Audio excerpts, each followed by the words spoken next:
backwards, yeah. Immature lover who don't use big words, yeah.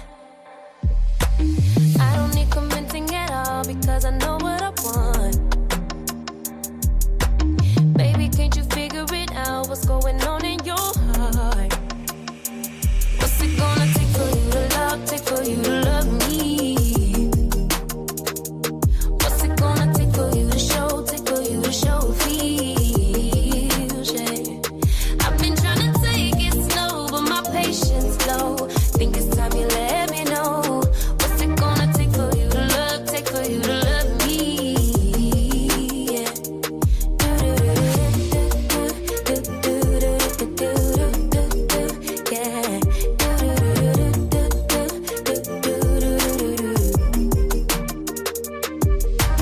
Summer's over, still getting nowhere, yeah.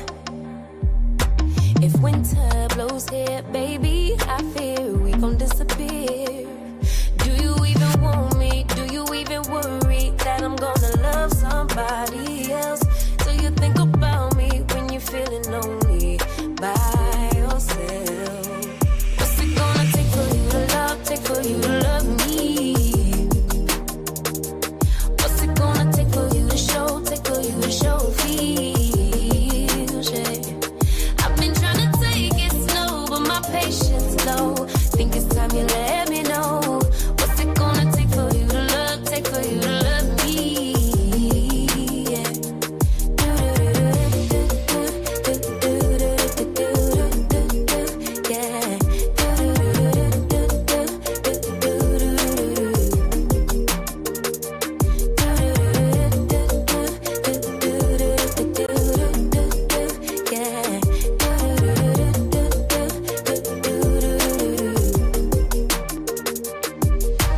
One step forward, two steps backward, yeah. Time's about run out to use those big words, yeah. I don't need convincing at all because I know what I want. Baby, dig deep, it's time to make a move on my heart. What's it gonna take for you to love, take for you to love me? What's it gonna take for you to show, take for you to show feels, yeah. I've been trying to take it slow, but my patience low. Think it's time you let me know. What's it gonna take for you to love, take for you to love me? Yeah.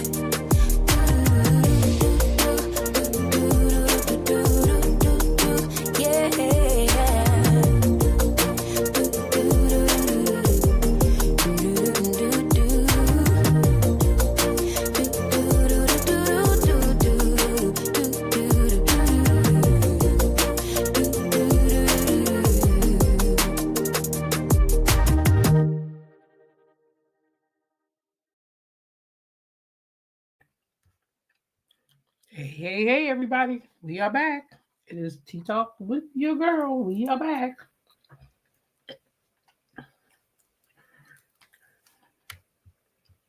Let me know. Okay, Cricket is in the building. She said the mic sound nice. I see Sweet Essence, Bama Girl 012, Jam, Rose Armstead, G Tina, Tea Talk member, and Lady Maud.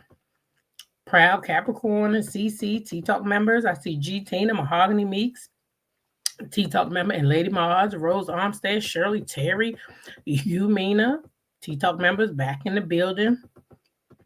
Star Child Tea Talk member. Hey, Corvette Girl for Life. Creole Girl, my loud and clear Tea Talk member is in the building. Let's see. Taisha J is back. She's a Tea Talk member in Lady Mars. Sonia Gerdry, Cupcake Mamas, Lloyd Bell Carter, Miss Pink Lady. Hey, y'all. We are back. We are back. Connect Felder, Miss E Bar Star. Hey, there she is. Cricket 22. Shanda Allen, Tea Talk member. Hey, Chevelle Carter. Nene Love. Murray Langley. Hey, y'all. Justin Monroe is back. Mahogany Meek said, put up that banner. Put up that banner. Put up that banner, Tea Talk. Okay? Miss Boss Chick, welcome in here. Now Lady Mango. Regina Ashby, hey y'all. Tree Club V, welcome in here. Tia P, Catherine Barnhill, Linda, Tanisha Breadlove, Sophie chats a lot. Hey, Shanira Tate, welcome in here, y'all. Welcome up in here. Listen, we are back for the second live this morning. We are back. And as y'all see, we will be catching my live reaction. I have not been able to watch the Queen Shiba's live. Most of you know who were here this morning. I was kind of under the weather yesterday. So I got around a little bit in the streets, but not a whole lot. Not a whole lot. I did not get around a lot. So we are going to go ahead and review this thing. Sandra Peace, Gen Extra Tea Talk member, is in the building. She is also a part of a panel that I am on, dropping extra sassy Tea Talk. Okay, so make sure you guys are following Sandra Peace, Gen Extra. Okay, please follow her. Hey, Paula, Tea Talk member, welcome in here. Welcome in here. To Be Real, Tea Talk member, welcome in here. G Tina said it's 65 likes and it's 126 people in the live right now. So please like the video if you didn't like it already. Thank you. That Miss Ross is back in the building. She is a Tea Talk member and a Lady Maud. Hey, Sugar, welcome in here. So as I told y'all earlier, we would go ahead and review the Queen Shiba Marques sit down, okay? I haven't been able to review it yet. So, watch it yet. I did probably watch the first 5 minutes, but then I was like, I'm going to save it for us. I think it was cute. Marques, he bought in the chips, the dips. He said he'd been watching, he'd been paying attention. So without further ado, we're going to go ahead and get into it because that's why we're here, y'all. That's why we're here. So we're going to start this thing off right.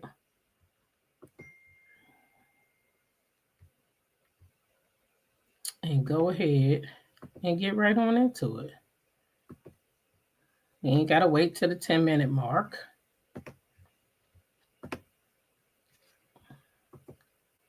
There's the beautiful Queen Shiba. And shout out to Queen Shiba because Friday when I was here interviewing Mr.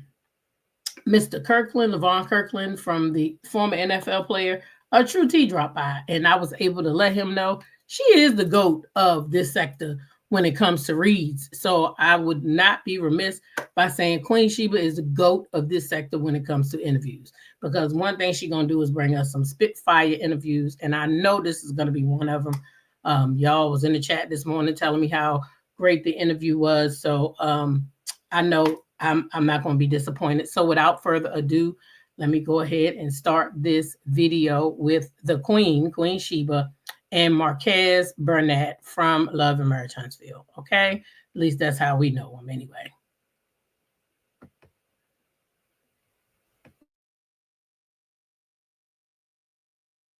Bearing gifts, honey, I'm here for it.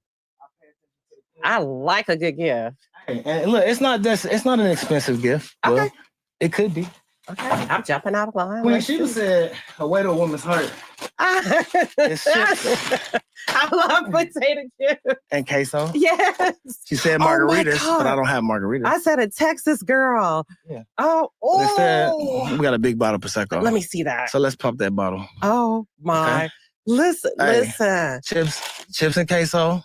Right? Y'all. And margaritas, but we not drinking margaritas because we in Atlanta. We drinking Prosecco. Listen, I'm sorry. We listen and we don't judge. All right, we listen and we don't judge.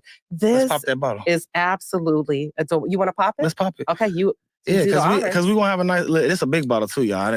It's and I didn't have to borrow no money for that or nothing. It's all me. Okay, listen. Right, very you gotta thoughtful. tap the bottle. That's how we do it. You gotta tap it. All right, yeah, that's for good luck. All right, y'all, we are starting off. Let's start it great. off. You know what, Marques? What's up? Hell no. You know what? I'll pay attention. Y'all, are you single? I am single. No, you not. You married. No, I'm single. I'm single. Y'all, he married, but his wife got a boyfriend. Let's talk about it. Hey, hold on. He's married, but you know what? If you were single, I would hook you up. I'm married, but I identify as single, and Marcel is not identified. Marcel is single and married, is identified as married. Pop the ball on that. Let's go. Okay. Oh, hold on. I'm supposed to do ladies first. Ooh.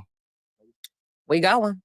All right, let's go, Queen Shiba. Whatever you want to ask, let's do it. We going. I just want to. I want to fill my cup.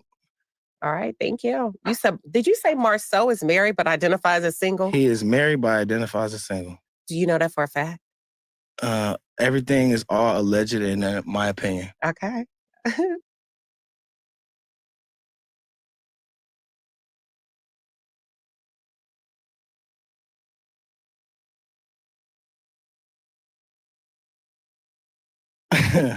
Disclaimer. Oh, you're not gonna get me today. Cheers. To a great interview, and thank you. Thank you, Queen Shiba, for having me. Cheers. All right. Let's talk about it. Let's talk about it. You said you identify as single, but you're married, right? I'm currently married, but only because I had to contest it based on how it was filed, which is actually contentious, which led to a lot of things that have occurred over the last few days that I can't speak about. But yeah, Trish decided to file the paperwork and said that we have no children together. And so people always ask about the divorce.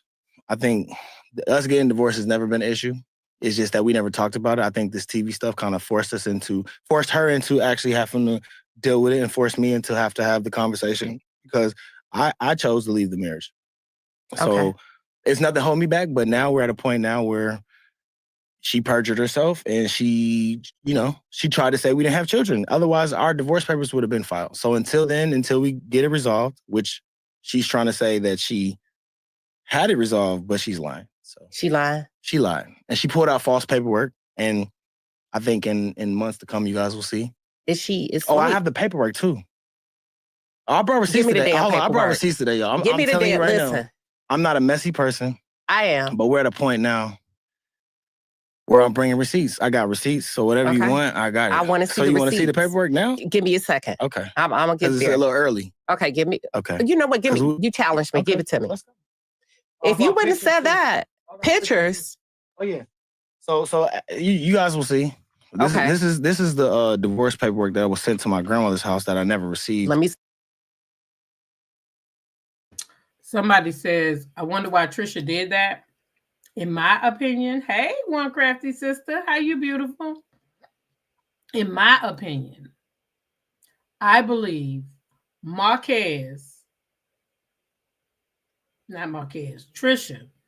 filled that paperwork out that way so that it would not go through. She knew that it would not go through. Okay? So she didn't want a divorce because if she did, she would have filed the papers correctly. And I guarantee you that she won't be filing no time soon after this. Now that her and that boy not together, do she go file some paperwork? See the address so I can make sure I can verify. St. Huntsville, Alabama. Family court. Go ahead. So originally the paperwork that you guys saw on the episode I brought, right? Nobody knew. And that was the initial filing. It was more or less the initial start of it, right? Okay. And then that would have led to the paperwork, which would have led to us signing it in front of a notary, which I didn't. So she signed it. And let's be clear, guys. I was joking about the $400, but I mean, we might as well go half, whatever. Like, that's fine. But I don't have no problem paying. It was a joke. That was a friendly joke. Okay. So they're going to, let me tell you, I'm already thinking ahead. They're going to say, Queen Shiba, you did not open the envelope. Open the envelope. I'm not going to read what's on the paper. No, it's personal and private, but I'm going to show you. I need to lay my eyes up on it. So here's the thing. Let me see.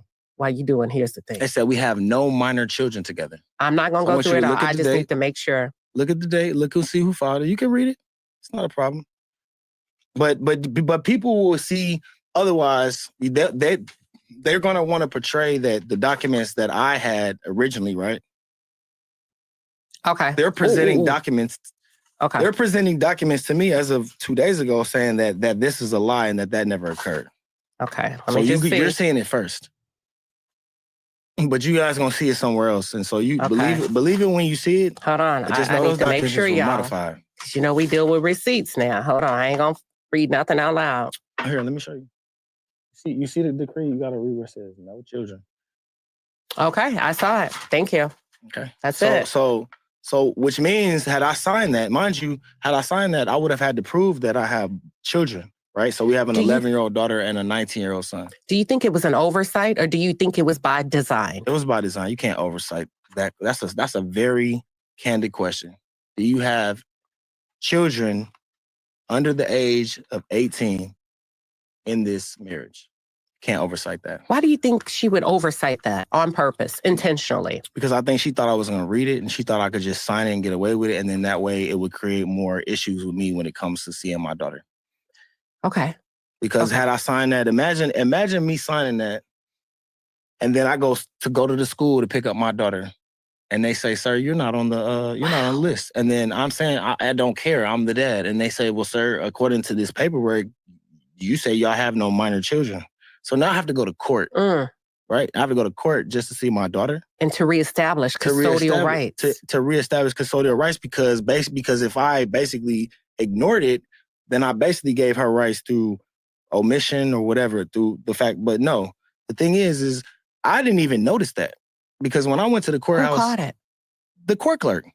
I said, "Ma'am, I'm here to sign these divorce papers, but I want to make sure that we have a custody situation because I don't know, I can't really understand." She said, "Well, sir, according to this, she said y'all have no minor children." And I said, I'm like, huh? No minor children? How is that possible? We have a 10-year-old at the time. My son's 18, so I can understand that part. And she's like, "No, sir, if you sign this, then basically you're going to sign over saying y'all have no children. You have to reestablish paternity." Would that have given her access to child support? No, because how's she going to have child support if she's That's what I just want to explain both sides. If anything, I could get child support.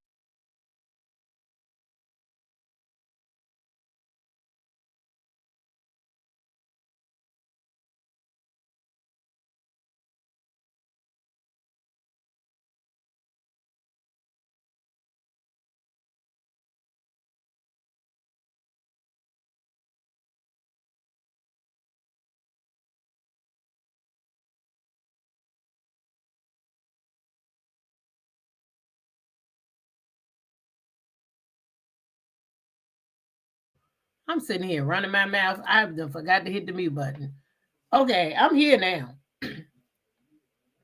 This girl, literally, somebody said she called Melody garbage. I said, yes, she is garbage, okay? Because how in the fuck did you go down to that courthouse and fill out those documents and say that man wasn't a daddy? Number one, the child looked just like a daddy. Number two, you know that's a daddy in the state of Alabama, because even if he ain't the daddy, because you was out here busting it open, spreading it wide, in Alabama, if you marry, you the daddy. That's the man's child. Why would you go down there and say that he wasn't? Other than the fact, it's still no sound. He wasn't. No, I got sound now. Y'all must have been talking about earlier. Y'all behind. Okay? So, bottom line is, she's garbage. Y'all heard that, right? She's garbage. Because who does that? Who does that? Who does that? Garbage. Let's get back to the matter.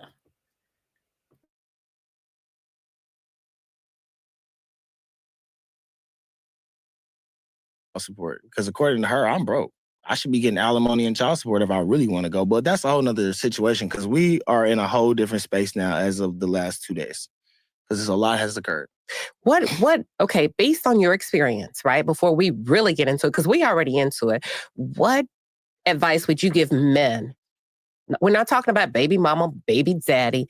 We're talking about men or women that may be going through a divorce. What advice would you give regarding legal documents? Keep them. Keep the receipts. And read them. And read them. Mm-hmm. And if you can't read them, find somebody that can read them. Okay. And that can not just read them, but interpret them. Because reading is fundamental, but also understanding is fundamental. So if you don't understand, then you don't know what to do. And I think a lot of us I think a lot of us get under that pressure and we get in that under this situation. We're like, oh, I need to, and just imagine me and us and everybody's, oh, y'all don't get this divorce done. I could have just been like, you know what? Everybody wants us to get divorced. But for me, my whole intention from the ending was to make sure that it was established how I'm going to co-parent with my daughter. And because I tried to do it without going to the courts and it didn't work, at this moment, since we're here, I need to make sure that visitation and all that's established. I never wanted to do that. I never felt like I should have to do that because I didn't come from that. Let's pause. Marques, that was the smartest thing you did, was to go to the clerk because you didn't understand. Because so many people don't have understanding, but they still sign documents. They still sign documents, and then they find themselves in a whole bag of mess because they didn't understand, but they signed anyway. And that was the smart thing that he did, was going to that clerk, because he said he didn't understand it. So he needed somebody who did. And if he didn't, he would be fighting a big old battle, because guess what? They would have said you signed it and you agreed that you didn't have any children with this young lady. So really, they don't even have to deal with your bullshit, because you signed it saying, hey, I don't have any dealings with her. Just to find out, no children with her, just to find out that this lady was trying to basically wipe him out of his kids' lives. But she called Melody garbage. For a second. Oh, pause. Hold on, wait. Wait a minute. We got the pause merch. Pause. You can find it on www.queenshiba.com. Let's pause. Are you currently dating? Keep it real. I'm currently focused on myself and my children. So I'm open, but not actively. I'm not worried. But you're about open. that. I'm open, yeah, for sure. Okay. I'm Divorce versus separated. Should couples be dating or in relationships when they are legally married, in your opinion? I think that's all dependent. I think it's all dependent on your situation. Really? Yeah, because I think there are some situations where people need that time to separate to figure it out, because not everybody's meant to, like, I mean, sometimes people need that separation, right? But then sometimes people know it's over, right? And then if there's a certain time period where you know neither one of y'all are getting back together, first of all, we're men and women, we got needs, right? Hold on. What kind of needs? We grown. Emotional, physical, sexual, all of the needs that we require as human beings. Right? And men and women, the attraction that we have. Even if it's just friendship, even if it's conversation, where we know that's going to lead to something that may be physical, then so be it. But I don't think you should be actively cheating. I don't think you should just be leading someone on. So one person is over here saying, oh, I'm really trying to work it out. And the other person's like, F you, be real. And then if you're going to separate. But I don't think that should stop you from truly finding someone. Yeah, but I think you should be fully separate. I mean, fully divorced before you move into a real relationship. Are you making up rules as you go? I make rules every day as I go. See, thank you. This is my world. Did you get married in a church? I got married in the courthouse. And here's the irony of that. Y'all want to hear something crazy? Here we go. So let's just start out. When me and Trish met in high school, I was in the 10th grade. She was in the 9th grade. Never really talked to her. 11th grade came. Then senior year came. Mm-hmm. And then finally, she came into the office. I was a senior aide in the front office. She came into the office and she got into it with the secretary, like a whole blow up. And I never got into it with a secretary. With the secretary. But the secretary was wrong. She was on some BS. She came to bring a note from the class or whatever. And I never seen her, like, I seen her like beat up girls in school. Like Trish, I'm gonna tell you one thing. Don't play with Trish. Trisha be fighting. Hey, look. Wow. Look. Yeah, I don't want them problems. I'm not even being funny. She's got a lot of issues, anger, and she grew up fighting. So when she's controlling her anger and when she says that, I truly, like, you don't. That's not the point. But the point is, I saw her in a vulnerable moment. I went down to the.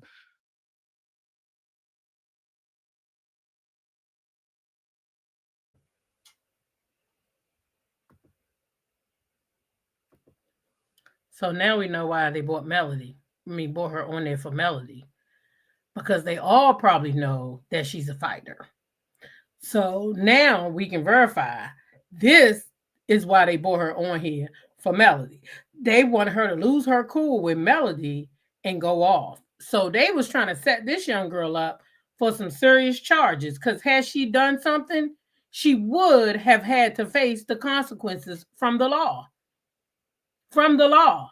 So I hope that Trish can kind of see in her head that she was being used. But then again, she might be one of those people that's so pressed to get on this show, she might not care that they used her. And she'll keep going. But the fact that he's sitting here telling me that his wife was a fighter and that she didn't have a problem putting paws on somebody and is good at it, that tells me why they bought her here. I'm telling y'all, I know for myself, I'm that girl that they used to call up. Come, because it's a problem. And I'm going to pop off. And they knew that. And them girls know that about Trisha. And that's why they invited her on this show. They wanted her to put her fucking paws on Melody. But it backfired. It didn't happen. But that's what they wanted. Don't ever think that's not what they wanted. Cafeteria for the first time. And I said, for some reason, I was like, you know what? You want to go to prom? In front of all her friends. Mind you, Trisha's like, everybody look up to her because she's this, you know, she got a lot of personality. She was even strong back then, just on some athletic stuff. And she said, yeah. And we went to prom. On my prom day, she actually missed my prom because she had to get her hair done twice. Wait a minute. You asked her to prom. She accepted, but she missed the prom. She went to prom with somebody else first. Hold on. Wait a minute. Wait a minute. Does that sound familiar? You know what? Y'all not going to play with me. Hold on. Fast forward how many years later, y'all are married and now she living with somebody else but married to you. So she I get into details. It's always sounds something. like a... Yeah, from day one, it was always something. But I didn't, you know, I grew up in the church. I grew up different. Like I said, we come from two different backgrounds. Whatever. I think I was attracted to the conflict and the things that she had going on. Was it the conflict or was it the physical aesthetics? It was definitely, man, look, can I cuss? Yeah, my daddy said I was pussy whipped. I think my dad said I was the first piece of good pussy he probably had. Was that your first time? No. But that was your first wow? I think so. You think so? I think so. Do you feel like you got turned out? She didn't turn me out. I think I turned her out, but she definitely had something. She had something that was good enough that I had to be like, hey, maybe we should spend some more time together. I hone in on the psychological and the behavioral traits of the Black experience. She got me, you know. but also, like I said, my mindset, I want people to understand this was in 2002 and 3. I want people to understand this was pre-social media. So y'all were teenagers doing all this? We were teenagers. Just getting it in. Leaving at lunchtime. Going to mama's house. Mama go to work. Hey, pull up. Lunchtime. We out. So I had a car at 16. Were you in love at that age? I was in lust. Okay. I had a moment because how can you know what love is? How do you know what love is truly at 16 and 17? It was lust. For sure. I just wanted to fuck. So is Ken in love and lust based on a good piece of pee your daddy said you had? Ken is delusional. I don't know what he is. Based on what you had?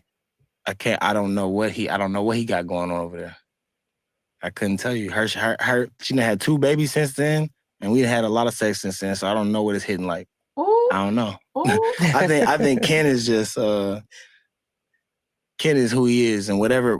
I don't think he's in it for the right reasons. Let me ask you this. I need a drink. So I know Trish put you on ice and let you thaw out while she went to prom with another guy. Even though y'all were young, that's funny, right? That's cool. That's being kids. But that behavior has seemed to evolve with her as an adult. So with Martell, are you shocked that she was allegedly with Martell Hope? Come on now. No, of course not. I wasn't shocked because I heard her talking about it. Look, people, let me tell y'all something. This whole Martell Trish situation. Is that fiction or myth? No. That's a fact? It's a fact. That's a fact. Yeah. And it spawned out of there. From what I was told is when they filmed together, what y'all saw was very much a real moment. Production of them introduction. It was a very weird moment. So production picked up on it. And that's why it became a storyline. Because they didn't know that there was weird energy. So the weird energy led to this. So like y'all have to understand this whole Martell Trish situation came from them being weird.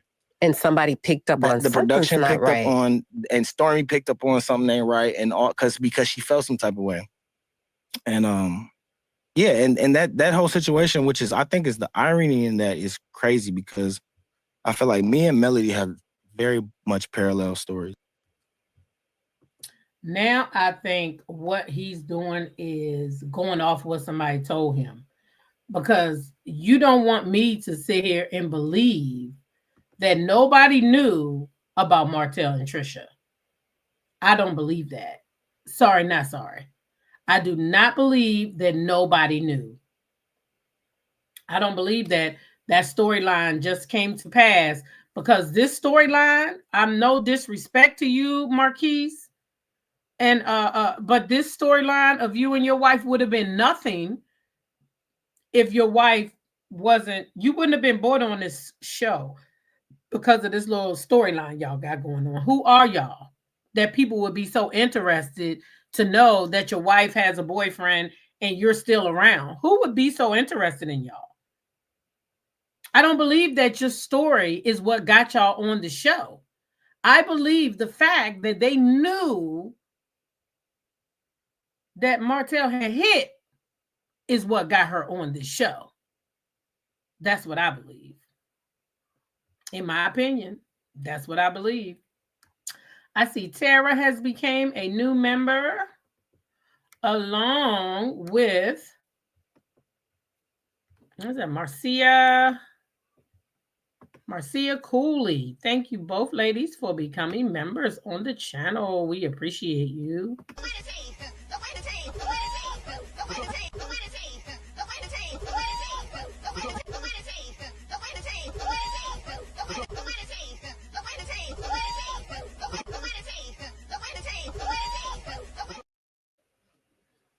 Somebody says, remember, they didn't even want Marques on the show. So if they didn't want him on the show, how could that have been the storyline? That was not her original storyline. Her original storyline came out before you, Marques. We knew about the relationship with her and Martell before we knew about you. So you were not her original storyline. So I think that you're being told a story by someone who wants you to believe that that is not the reason that they brought your wife on the show.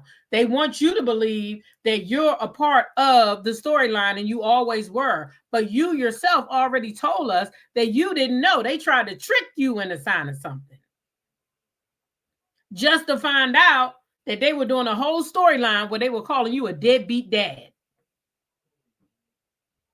Okay? So we're not going to do that, Marques. I'm not going to believe everything you said. Okay? I believe that that's just what they told you. That on camera, oh yeah, that's when we found out. No, sir, they knew. They knew. You know, I think mine is accelerated, right? But Melody spent years and years of just being torn down, shitted on, disrespected, with someone who's a narcissist, doesn't care. I spent my whole marital life with the same situation, but not on TV. So now we've accelerated within a year and a half, and people are just now starting to understand what I'm going through. And I don't think a lot of people are really understanding like what I'm really dealing with. Let me ask you this. I want to go back because you're not sipping your champagne. Okay, I'm coming. I'm getting tipsy, and I don't want to be the only one. I like to deal in facts. Okay, all right, let's go. Was your wife married when she slept with Martell Hope? Yes or no? Yes. Was Martell Hope married when your wife slept with Martell Hope? Allegedly, yes or no? Yes. Was your wife dealing with Ken when she allegedly slept with Martell Hope? Yes or no? I can't. I don't know I don't know the interactions between that, so I can't speak on that. But I would assume they would overlap. Yes, because there was a gym. So there's a gym called Phase 3 in Huntsville. It opened right before there was 24E, and it was Phase 3. Mm-hmm. Trish was in the gym scene, so all of these men, Martell, Ken, all spawned from the gym scene. She didn't meet anyone until she got into the gym. We all went to the same school, Butler, right? Martez, the brother, she's that age. She's around that age. She knows him. Martell was my senior quarterback when I was a freshman. Okay. He left, went to Alabama A&M. I went through there. When I got to A&M, he was leaving A&M. So we haven't really interlapped. But the family in Huntsville and the dynamic, they all know each other. Gotcha. But Trish doesn't know Martell personally until that gym came about. Okay. Yeah. I need to ask you a question because we got to be fair. Did you step outside of your marriage? Did I step outside of my marriage? Who knows? That's a yes or no. We got to keep it real. We grown. You got to be fair. Does it matter? Yes, it does. You know what? Because it established character. It established transparency. I've had moments. Yes, I had moments. Thank you for being honest. But I had moments, but I'm okay. All right, let's be clear. All right, since we want to be honest, I was faithful from 19. You don't got to run it 32. down. You ain't got to run it down. I'm just saying, if you want to because I don't want you to get caught up. I can't get caught up because I don't care. You said you want me to be honest. Okay, go ahead, run it down. You had me to where I wanted to be reserved, but if we kinging and queening and we're gonna keep it 100, we're gonna keep it 100. I had my moments. Okay, but infidelity was never an issue. Until when? It was never an issue. My issue is not about her. You said I have my moments. When I say issue, it was never an issue in our marriage. That was so not you kept something. It player. I never got. There's no evidence. I never got caught, and we never had a conversation about it. Gotcha. You were in and out, and you kept it respectful. And it only occurred based on the years and years of resentment of trying, us being not compatible sexually at the time, us not finances. It was only so much I could do, and I felt at that moment, which wasn't. It wasn't, I can't say it's mature. I can't make no excuse for it, but I think at that moment I was searching for something to relieve me, to not allow me to be aggressive, domestic violence. I think that was my release from being in a situation where I couldn't handle it. Because you can't go through, as a man, you can't go through everything with the finances, the mental and all that, and the sexual, and then you just don't have nothing. So then anybody, and I'm gonna tell you one thing, I'm gonna be honest. Anybody I ever talked to and dealt with, I always wore my ring. So they were fully made aware. I never lied. No one can ever say that I lied and didn't know I was married. Well, I have somebody here. Okay, bring him. Rookie, can you get her? Let's go. Let me take another drink. I'm just fucking with you. Let's go. Where's she at? Let's go. I hope she got the video. Because I probably got it in my phone. I ain't worried. Bring her. Is it Melody? I wouldn't do you like that. Where's she at? Is Melody? Boy, you had to. Just so that doesn't slip by what he said, because I ain't going to let that go. He said, where's she at? Do she got the video? Because I probably got it in my phone.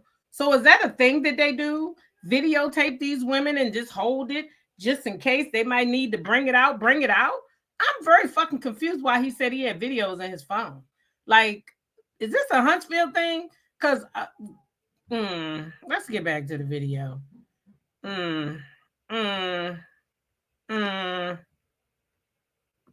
Well, that boy was scared.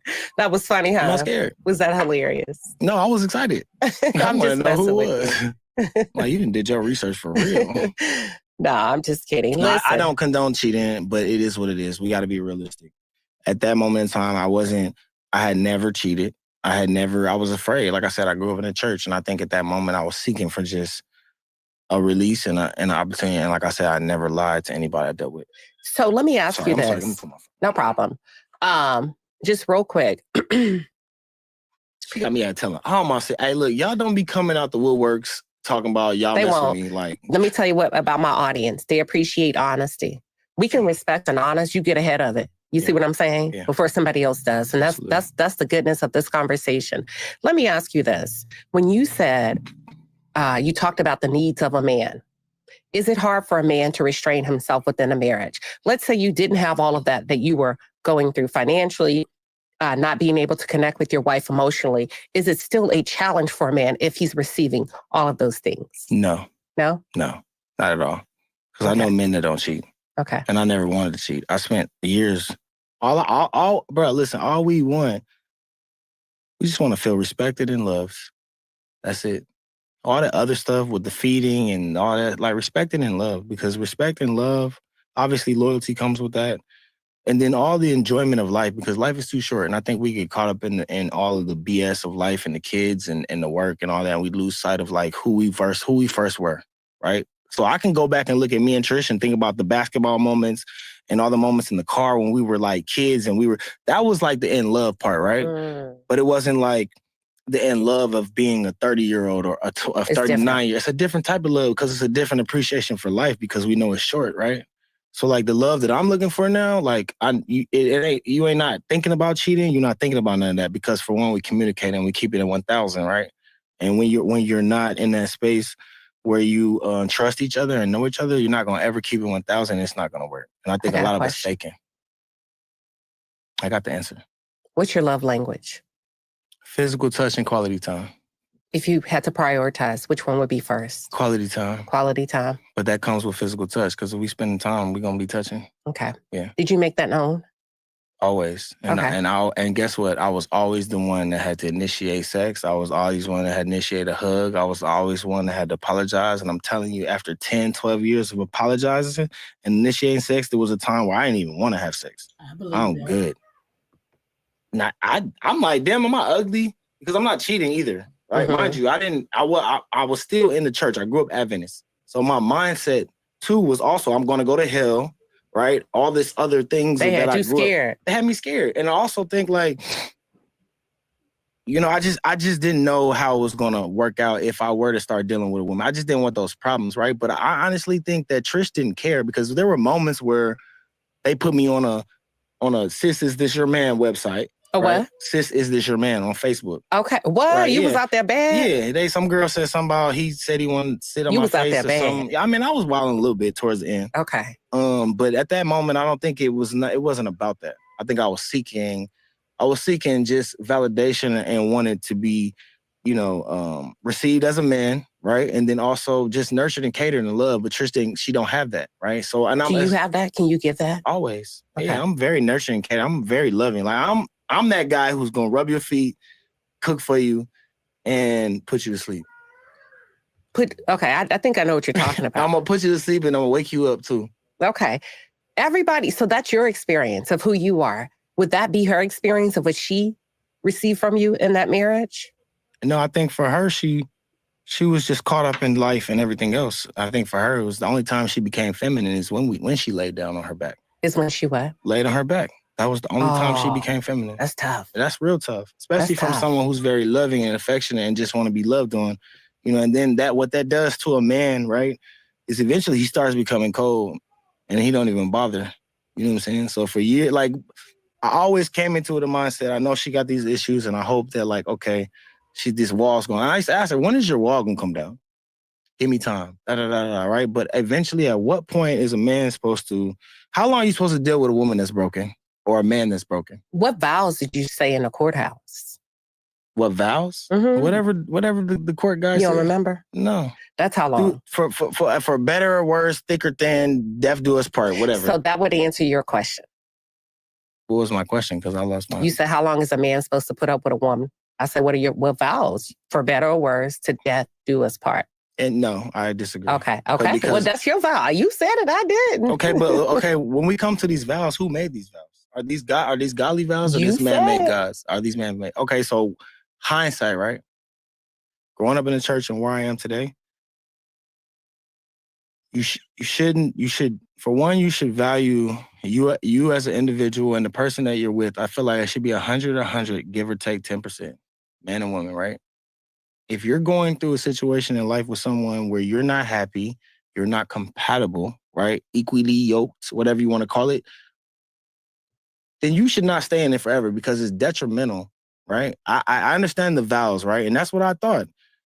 But when your mental health and your children's mental health and their physical well-being and their financial well-being is at stake and no one is getting nowhere, and when you're trying and you're taking every avenue, whether it's a man or a woman, I don't agree whether it's a woman that's going through the same thing. I think the difference is you guys are not seeing a man go through the same stuff that a lot of women go through. And that's Let's talk about it. And that's why I'm resonating so much with people, because they see me as their baby father or the one, and that's the exact opposite. I'm actually the baby mama. I'm the one going through the bullshit. Hold on. What you mean you're the baby? Okay, like as far as... Because when I read the comments, when I've seen how I've been presented is that I'm this man, the deadbeat dad who's been gone. First of all, y'all don't listen, context clues. I said I left my family. I should have never said that because that wasn't the correct term that resonated, right? What should you have said? I left the marital situation. I moved upstairs. I kept everything kosher with my kids and did the best thing I could do to co-parent, right? I left the marital home a year later. That sounds way better. I left the marital home, right? Never left my children, never abandoned them, never stopped talking to them, never did anything. This woman is broken and hurt, and spending all this time pouring into my daughter and my son all this negativity, while at the same time I'm coming over there cooking for them. I'm doing everything to keep it. I'm picking them, taking them to school, but then eventually I have to work. Okay, so I'm working a high-level corporate job.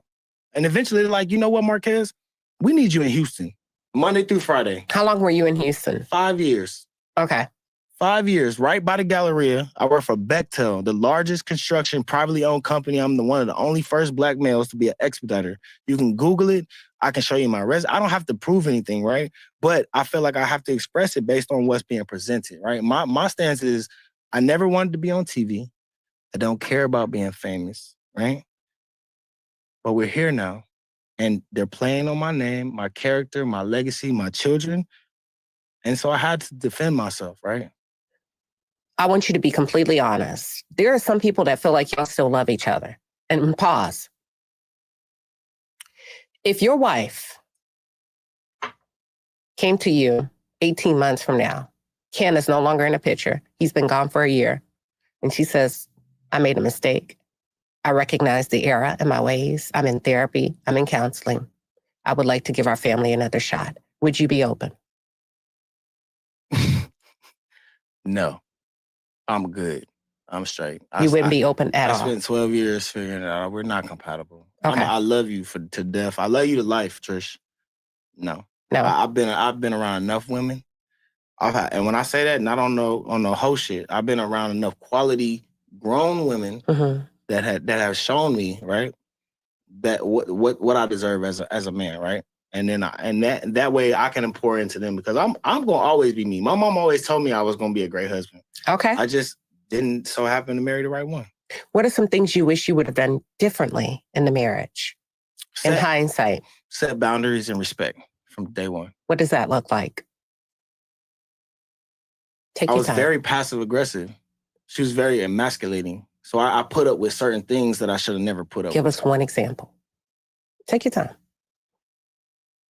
It was always a guy in the situation. One of the things that stick out is just one of the first instances when we were in high school, before we even had kids. I let her borrow my car, and she's in high school, I'm in college, and I'm working like one of them little like jobs where they go around and they sell knives at the doors and stuff. And so I get off, and mind you, I tell her, hey, I get off at 10. You need to be here. She go out with her friends. She's in high school. She driving her car, my car. She pulls up at 10:30, not giving a fuck. And then she's over here like, who's your boy? Like on some disrespectful shit, on like, who's my coworker? Oh. On some like in front of me while you're late. And then so I'm like, hold on. That was one of the first things that sticks out of my mind before any of this shit. The first amount of disrespect was always some guy where she felt like she could either flirt with him. She used to give out her numbers. She used to like walk ahead of me in the mall. She used to do everything to make me feel like I was less than, right? I feel like that was her tactic of breaking me down and be like, okay, yeah, he's this handsome dude, but hey, what she would say is what's good for the goose is good for the gander.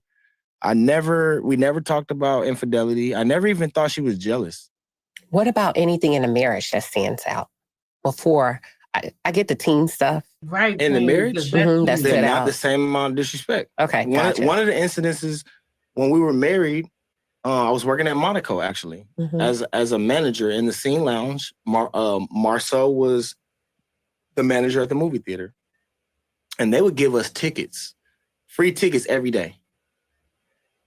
So Trish was working at SAIC, which is what my stepmother got her internship. That's how she got into NASA. So my stepmother had a program where they would bring high schoolers in, give them an internship. Trish was pretty. She was smart. She had went to the military, and then she, had this point where she could get a job on some intern stuff. She got into this position, and then she's obviously young, fit, attractive. She's going to So she's always been fit.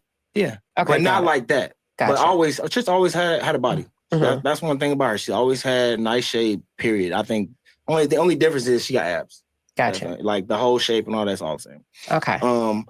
She was in, working, and she was wearing stuff with her stomach out, and she got in trouble because she didn't have no etiquette when it comes to corporate. So you got these grown men who are lusting over her, and one guy, his name is Ira Lacey. You don't have to put that in there, but Ira, right, is somebody who I won't forget, which is one of the first work grown man who was on her head. Were y'all married? We were super married. Ira, what were you doing, Ira? Ira Lacey. Ira caught a stray. So what? So I find out through the text that they've been talking. He's been taking her lunch, and she's kind of like, she's one of the type that'll play in your face. Oh, he's just my friend, blah, blah, blah. And one thing I will never forget, man, I knew at the point that he was trying to talk to her because I found messages of him like, you know what time it is. She's like, hey, can you get some movie tickets for my friend? Do you know this girl had me beg me for these movie tickets just for me to take these movie tickets to this dude, Ira, and his 2 kids? You drove the tickets to a man's house? No, I was working. So I was working in the Scene Lounge as a manager, as a chef. So the Scene Lounge is the restaurant part. So because we get daily tickets, so whilst I was working, she was begging me, can you get my friend these tickets? Can you get my friend these tickets? And, while I'm at work, this is like during matinee time. And I'm like, all right, I got you. I don't know who it is. And I go outside to take the tickets and this dude. So the amount of disrespect and playing in my face has always been. How come you just didn't walk back in and be like, hell no? I was pussy. My nuts didn't drop. I just didn't. Really? I didn't. Yeah. I for one, I was taken aback. For two, I just couldn't believe. You know what I'm saying? I felt like, yeah, my nuts didn't drop. My nuts didn't drop. So you can understand Ken's position somewhat. If you were wooed, is it safe to say he's being wooed as well? No, Ken's a simp. Ken's an opportunist. I think Ken needs a place to stay. I don't. No, he's not wooed. First of all, Ken. I got receipts because Ken got hoes. Okay, I need to see. Oh, let me show you the messages. I need to see. Ken, stop playing. You got hoes. I need to see. He's playing with my children. This is how I feel. Have you shown? Before we get into all of that, that was a lot to take in just now. What did y'all think about that? What he said? You like that he admitted it? You appreciate his truth? Wow, what do y'all think about that? Like, she was basically manhandling his ass. That's what he kind of saying. He's saying his balls didn't drop yet. So that means he's saying that she kind of was wearing the motherfucking pants and telling him what to do. That was a lie. You had him take tickets outside to a man that you was flirting with over the text? Girl, you is a whole thing. You do need healing. All the motherfucking hashtags you had, I need healing. You need healing. You need a therapist. You need a therapist because you tried to do that same shit to Ken in that scene when he went the fuck off. You don't know that scene where he was telling about her car was over there, broke down in that neighborhood. That scene, he was going off then because you was trying to gaslight his ass, and that's what you was doing to Marques all them years. I'm glad Marques don't want her back. Nope. He don't need to take her back. Showing this to anybody else? No. Okay, let me see everything. Let me see. Let's keep talking while I pull it up. Go ahead. I got the video. You want to see the video of Trish and Ken interacting? I just want to see the hoes. Okay, let's see the hoes. That's it. I just want to see the hoes. So listen. Why are you talking? Let me pull these. This man is with your wife, whom you're still married to, in your home with your children. How does this impact their mental well-being? Do they understand what's happening? Or do you think this may cause a bit of confusion with kids in the house saying, my mom is married to my dad, but yeah, they're very confused. My mom has a boyfriend and her boyfriend got hoes, allegedly. They're very confused. You know what, y'all? Give us about 30 seconds. We'll be right back. All right. So I'm going to say this. I'm going to say he was in communication with the woman. I'm not sure where it was headed. It started off as friendly. I'm going to just leave it there. It started off as friendly. I didn't see too much that was... I'm going to tell you what us guys do. You can call it grooming. You can call it fishing. Testing the water. Well, I did see the lady sent her number. Testing the water. But it seemed like there was a kind gesture that he was contemplating doing on the behalf of him and Trish. Why are you talking to a fan? Why are you talking to somebody who you don't know, who lives here in Atlanta with me and that actually knows me personally? And why are you sending dick pics too? You feel some kind of way because your wife got him? No, I feel some type of way because he's using my kids and my friend as a pawn. I don't care about none of that. Okay. But don't use my children as a pawn and don't sit here and act like you want to marry her and that you're this great guy and that you're this, and this, right? Go somewhere else and play with somebody else's kids. If you met a woman...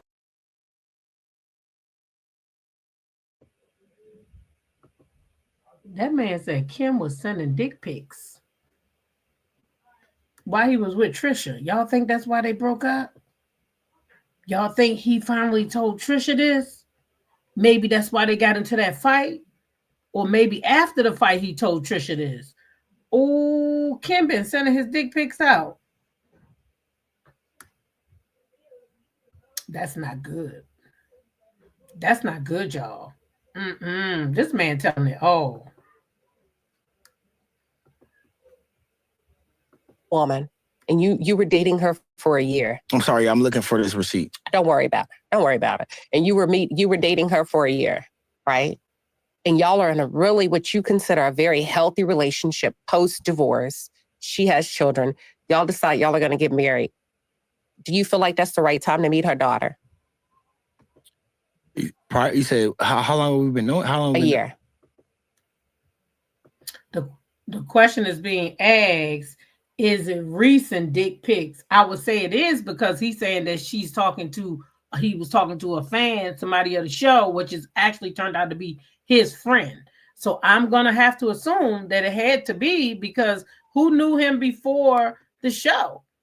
This conversation's been had since he been on the show. So that's recent. Inga says she really likes Marques. You can tell he was raised to be respectful to a woman. Trish took him for granted. I believe she's a 304. She been a 304. Ken didn't know Trish from a can of paint by asking to eat her box. Asking to eat her caracha. That's what he say. And then you move in. I don't think you should put a time frame on it. I think it should definitely be within. It shouldn't be okay. When I say time frame, you definitely need to know who you're dealing with. So if we're gonna say a year, yes, yeah, I think a year is enough time. I think 6 months is enough time. But I also think that if there's an active father involved, then he should be introduced, and y'all should know before anybody, right? The father should be introduced before the child is introduced. In my opinion, I agree with you in a perfect world, but because y'all are commingling while y'all are married, it's like whatever. But if you're getting serious, listen, any woman that I've ever dealt with, I don't want to meet your kids.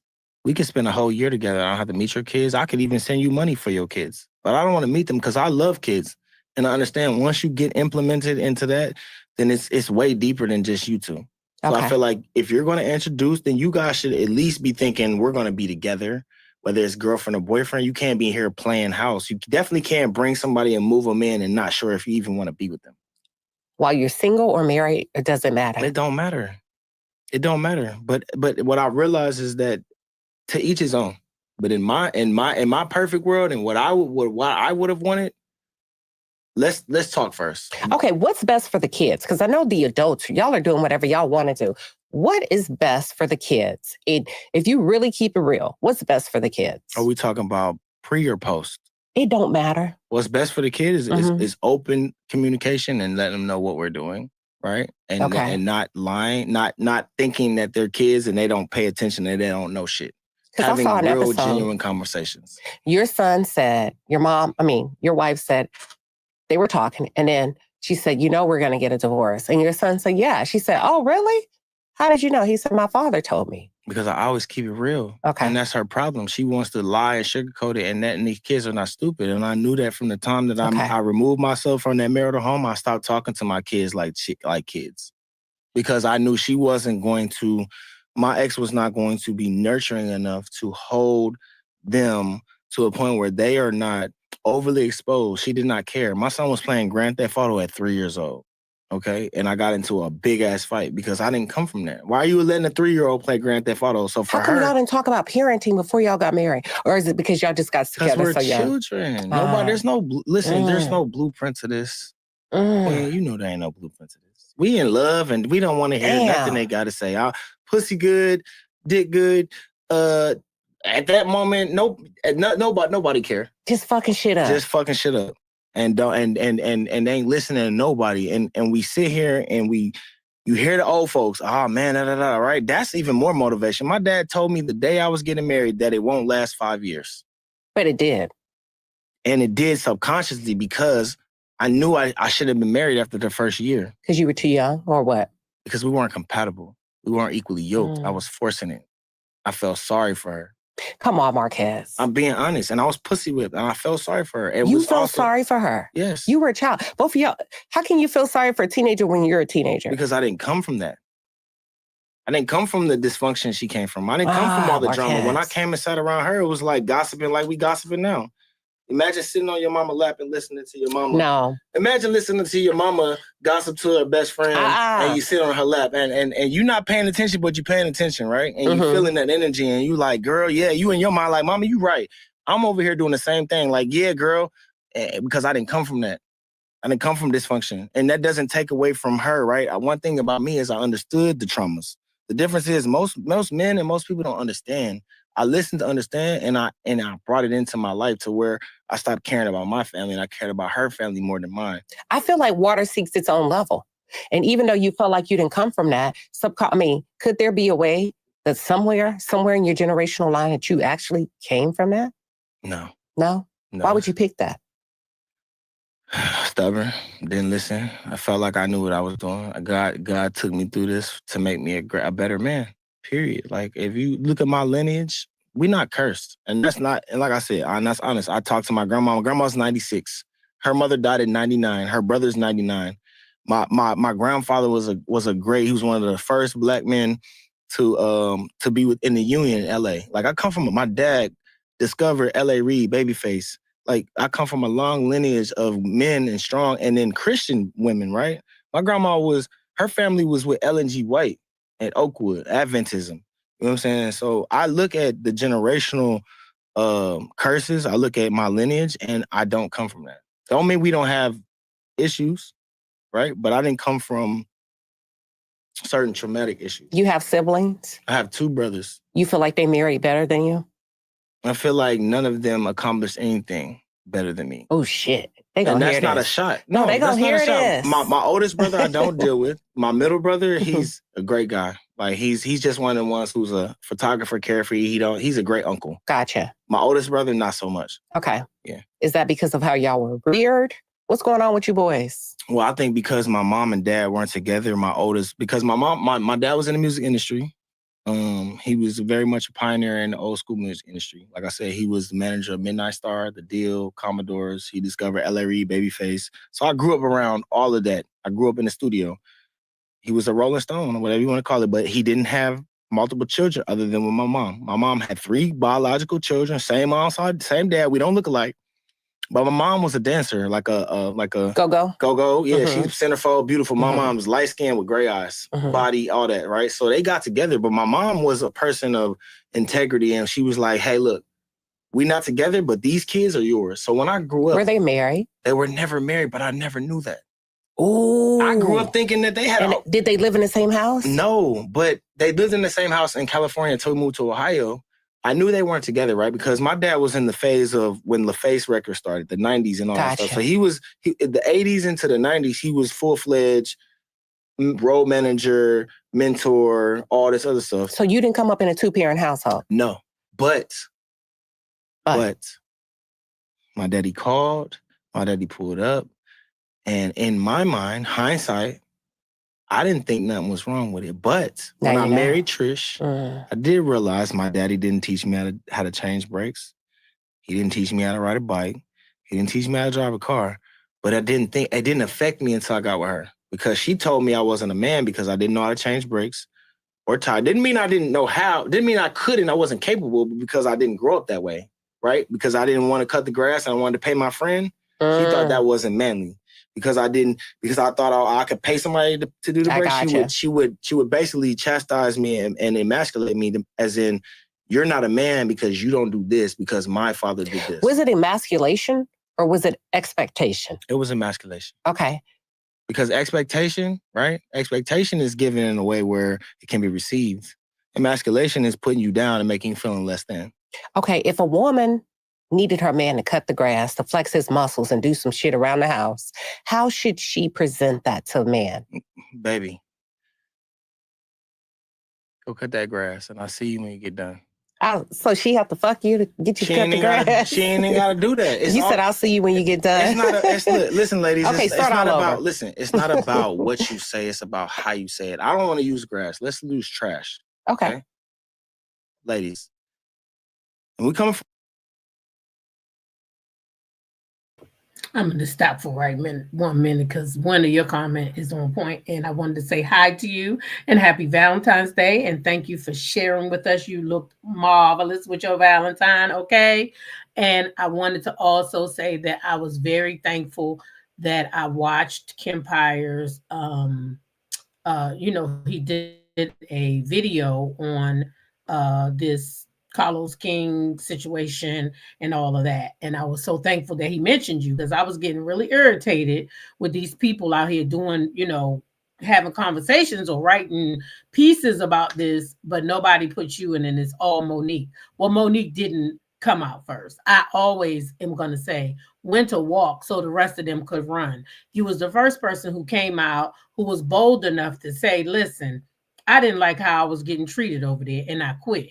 But every time somebody wanted to tell the story, they put Monique up because Monique is more known. And it was kind of making, it was kind of irritating me because I know the truth. So I wanted to say that I was so proud of Kempire and Taria, because when they did do the review, they made sure that they mentioned you. And I think that everybody who's going to talk about it, if they're not mentioning you, then they're not telling the story right, because we can't start a story in the middle. We got to start at the beginning. And Winter was the beginning. Winter was the first one that we heard. Oh, sure, we've heard Candy talk about her life story, but that don't have anything to do with his production company. And the production company, I feel, is the problem. So shout out to Winter. Y'all give Winter some love up in the chat. Now we can continue on. Winter, I kind of agree that some stuff is a little, I don't know. But anyway, shout out to Winter. Can't talk about that story without mentioning her. That's just my opinion. From a man perspective, maybe it's the Prosecco talking, right? Because I'm giving you the real me. Mm-hmm. In my opinion, right? You come to your man, right, and you're a cleanly woman. You know how we be in our own little zone, okay, right? And you say you about to go out. You say, "Baby, take out the trash. I'll be back." Right? That's the first initial, because you're not mad already. You just like, "Baby, take out the trash." Okay, so but when you come home, right, and you see that trash is still there. Now, there's one or two ways you can go about this. Okay.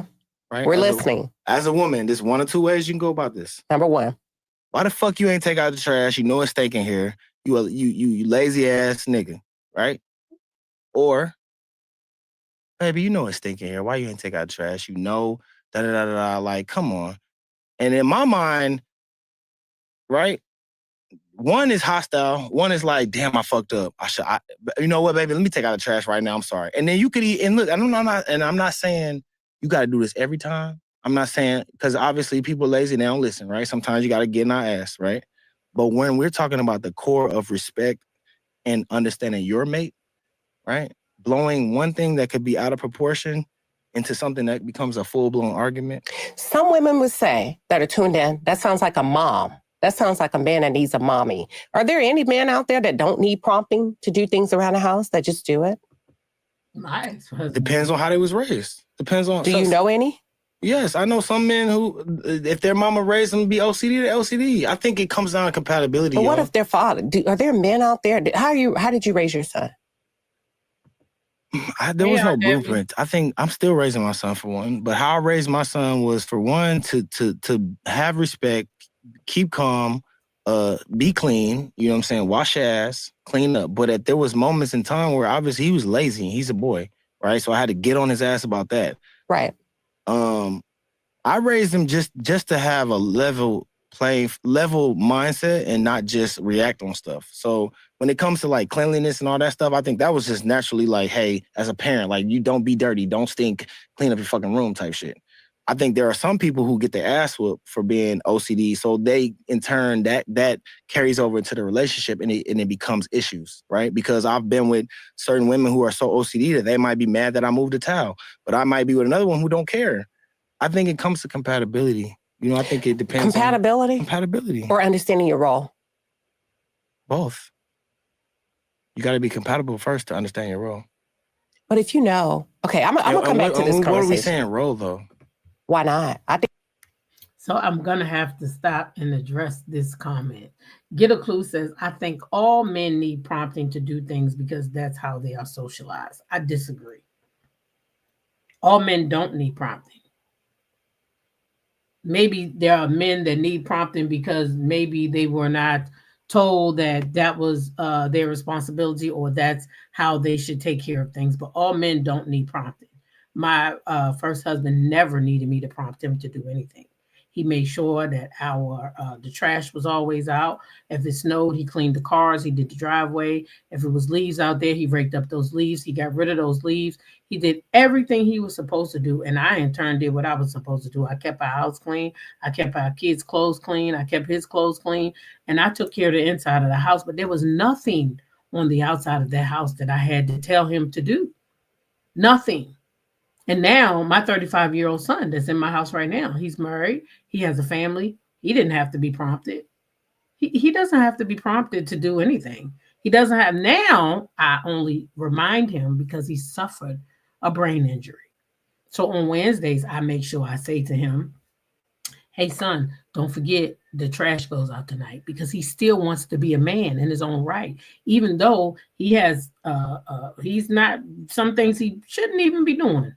But he wants to still be that man. So he wants to make sure that his sons take the trash out, because he wants to make sure that they understand that that's their role. But he doesn't have to be prompted at all. Men don't have to be prompted. And before, if I'm just going to be totally honest, before me and this husband right here who like fell out, he didn't have to be prompted either. He did everything he was supposed to do. He cut our grass. He raked the leaves. He took out the trash. I never had to worry about those things. He mopped the floors because I don't like mopping floors. So he mopped the floors, the whole house, and I just did my part.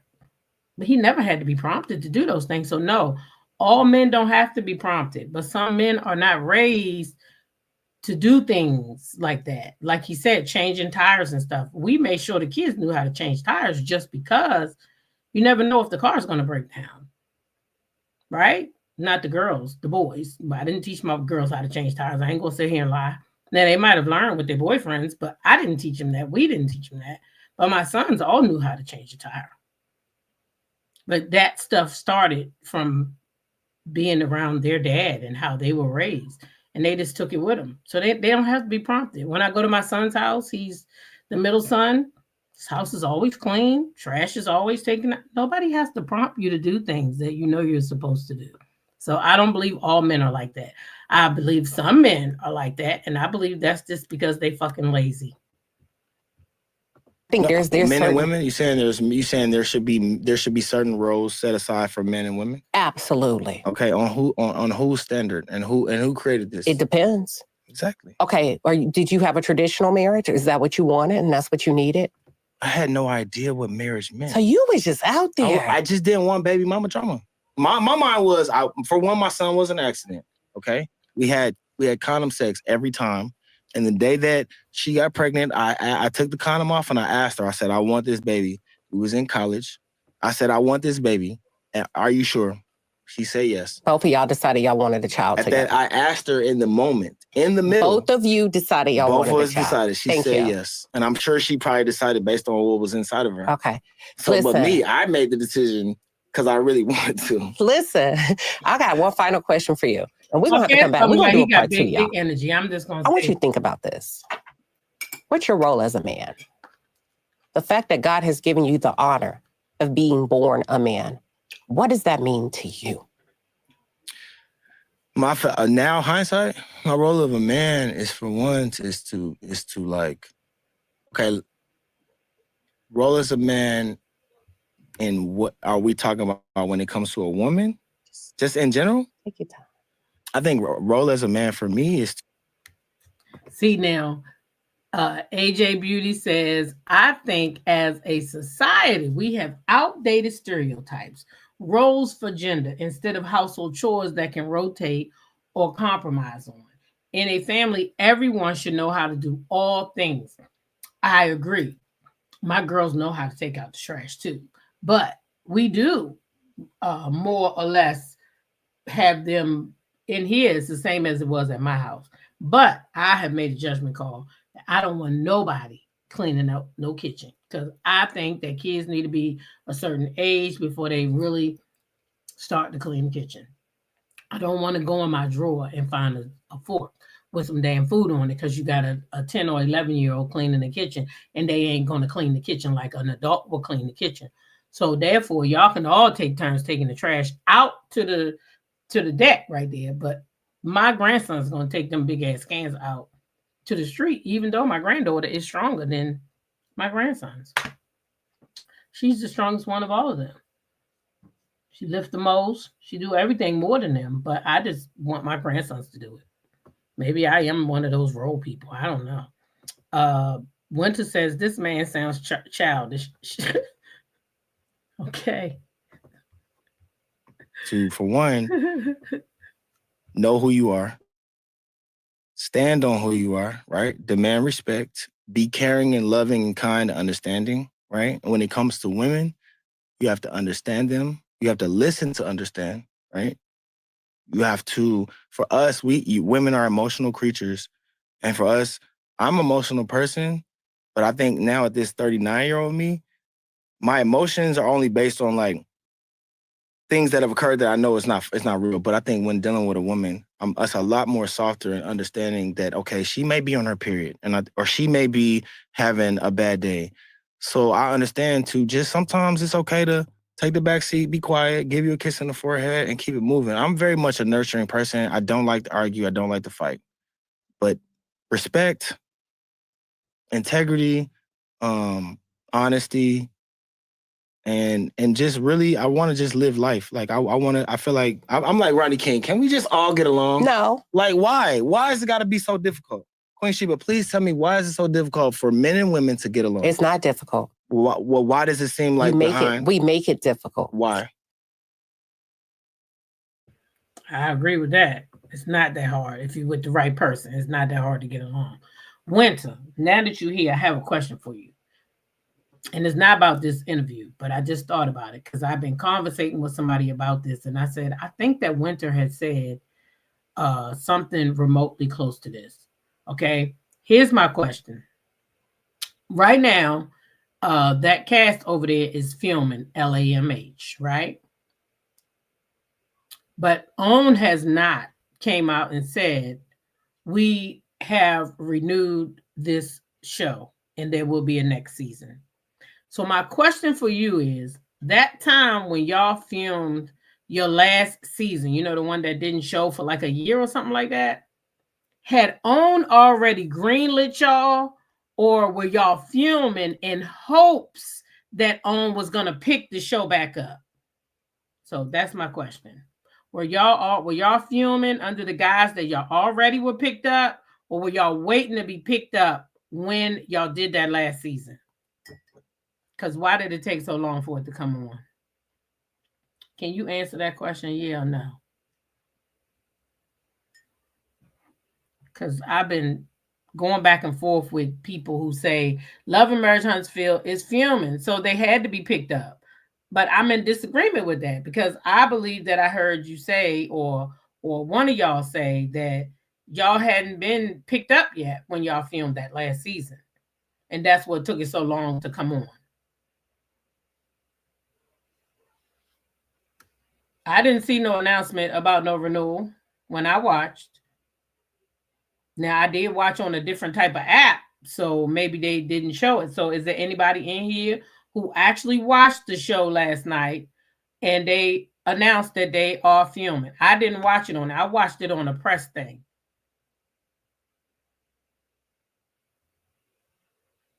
So I'm just wondering. They went to leave already.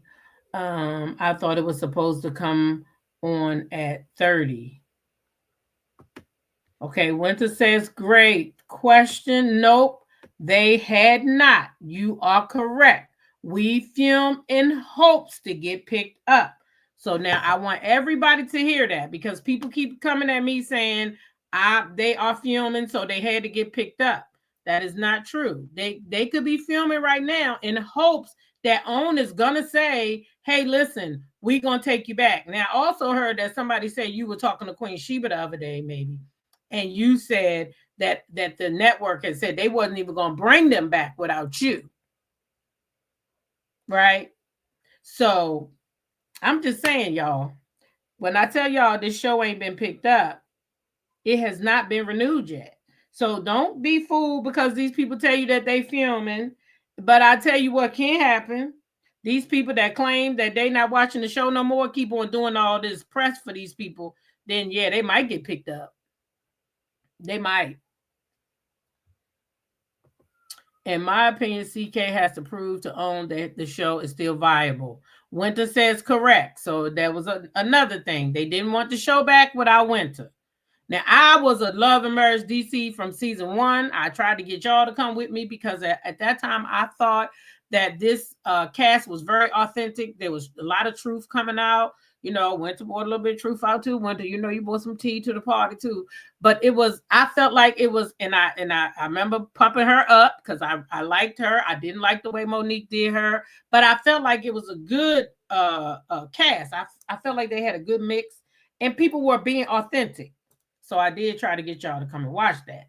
But Winter was an intricate part, her and Monique, of me coming back to season 1. But then when Monique announced that she wasn't coming back, I was like, well, is that girl Winter coming back? Because if Winter ain't coming back and Monique ain't coming back, the show is not viable. And I feel like it's the same thing for Huntsville. I don't feel like this show is viable. Who wants to really watch this storyline right here? Yeah, I'm watching this interview, but no one understands.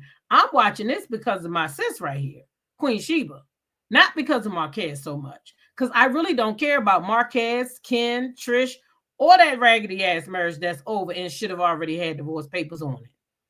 I don't really care about that. But I do like Queen Shiba. And this is her interview, and a lot of y'all was talking about the interview. So I said, okay, we can watch it together because I ain't fitting to review it, okay? But we can watch it together. But yeah, Love and Marriage Huntsville has not been picked up. So that filming could be all in vain. Here we go. Because you come with a lot of shit to the table. And I think there's a level of accountability and responsibility. And first of all, doing your work before you pull up to any relationship. Doing your work. You're responsible for that. I'm responsible for that. And showing up as your best self. You get to show up. You get to choose how you show up in the world, whether it's a relationship, in this conversation, that's on you. But how do you show up as a 16-year-old you and you don't even know yourself? How do you show up as a 17, 18-year-old, 19, 20, 21, 22, and you don't even know what it's like to be with the... And if you've never been through a relationship, right, and you have nothing to compare with, what do we tell them? Well, that's why I ask you, what are you imparting into your son? I'm imparting to my son to, like I said, for one, always be yourself, be true to yourself. Don't allow anyone to change you for who you are and mold you into who they want you to be, right? Be your authentic self and be 100 and 1,000, right? And if they can accept that, then y'all can work through everything else. I think for me, Trish never really accepted who I was, and I'm not sure I accepted who she was. And Did you accept who you were? Absolutely. I knew who I was. And I stood on that. That's why she said you too friendly, and that's why I kept being me. Because it was time, like, she told me that having earrings was unprofessional. But then I saw a message where, oh man, I love to do with his earrings, right? She would do that type shit. You know, when I was on corporate, 5 years, what I got? Earrings. You see my tattoos? I've been in rooms with billionaires, with heads of companies, and I guarantee they'll never say nothing about my tattoos because they cannot take away who I am. They can't take away my intelligence and my experience. And I used to allow her to think that, oh, I had to look a certain way.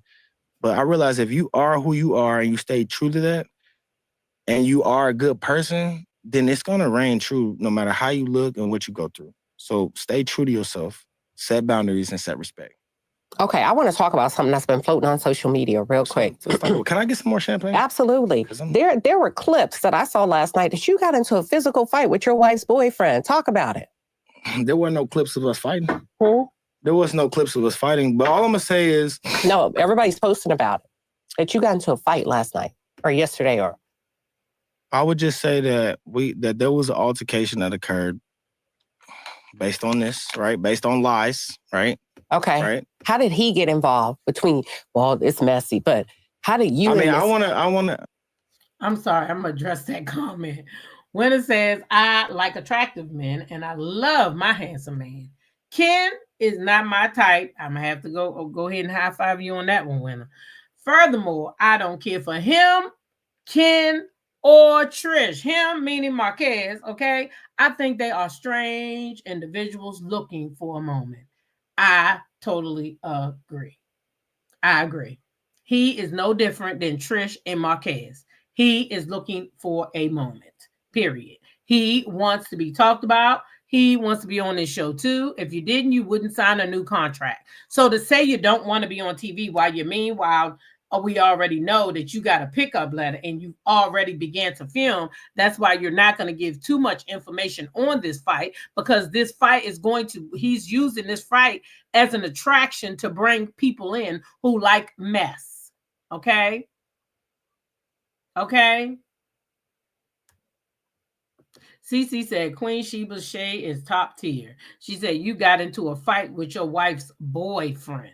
Okay? Oh, he signed a contract. Oh, yeah, he back filming. Oh, watch. I bet you he going to say he can't talk too much about this fight. Then watch and see. Because I ain't watched it yet, but I bet you he going to say he can't talk too much about this fight.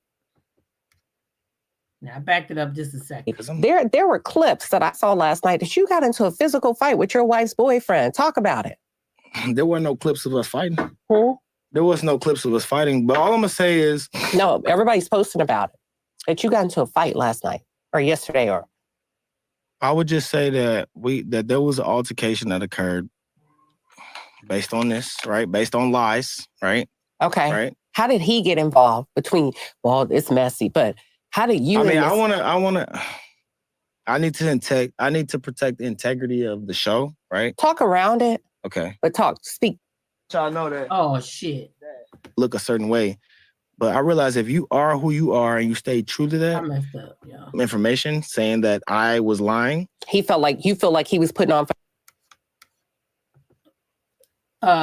Did y'all hear what he said? He don't want to mess up the integrity of the show. Okay? So, he says he don't want to mess up the integrity of the show, which means that there had to be cameras around. Okay?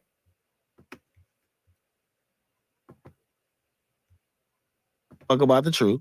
So we're going to live in reality. I went too far. And that, right? Based on lies, right? Okay. Right? How did he get involved between, well, it's messy, but how did you... I need to protect the integrity of the show, right? Talk around it. Okay. But speak to it. Let's just say that me and Ken had understanding, right? In real life. Let's take the reality shit out of this. Let's talk about real life, because I live in real life. I don't live that. One thing about this Queen Shiba, what I've learned is there's truth in reality, and nobody gives a fuck about the truth, right? Nobody gives a fuck about the truth. So we're gonna live in reality. In that moment, we were having a moment. He decided to live in reality TV. I decided to live in real life. He became disrespectful based on some information saying that I was lying. You feel like he was putting on for the camera. Absolutely. And you feel after we had real genuine conversations via text, via person, fuck a camera. Because I'm very, that's one thing I think what I've understand and I'm okay with harnessing is that I'm never going to not be fake, right? So whether they hate me or love me, I'm going to be true to myself. And that's why I'm here. I was never supposed to be on this show. Okay.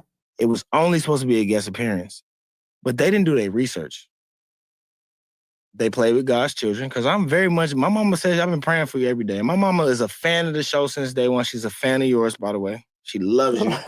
She loves you, and she can't even listen to you. Even though I don't think you've been as biased as some of these other bloggers. She can't take it, and that's what people have to understand is, and what I've realized is we're here, and it affects everybody around me. So I know now it's like, I have to stay true to me, and I have to get my story out. So there was a clash of realities. There was a clash of reality television. Yeah. And he tried to hold me. He tried to hold me. I'm a grown man, right? You're not going to posture up on me. You're not going to tell me you're going to kick me out or you're going to throw me out. Who swung first? That you can remember. He swung first? Yeah. Okay. He was the aggressor. He had paper in my face. Okay, got it. I knocked the paper out, and then he came after me. So it sounds like, and I'm a pretty smart woman, that he wanted you to sign something. No.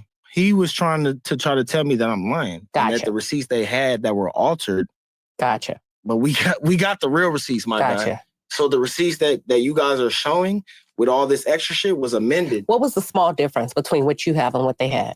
It was an entire document with my children's name, which is false. It seemed like they were included.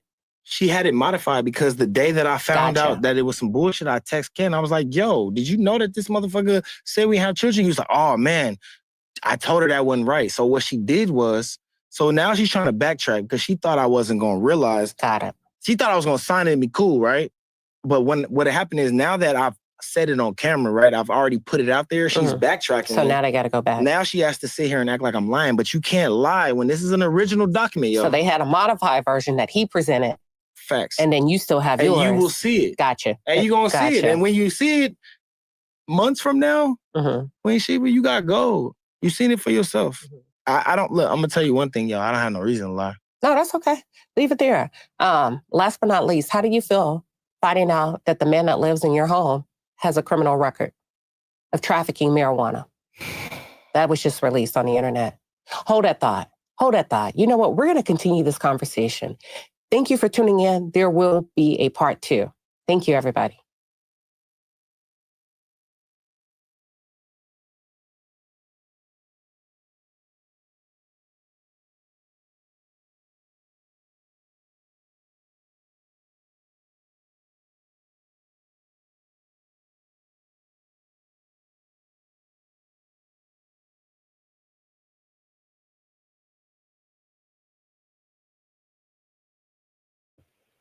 Thank y'all.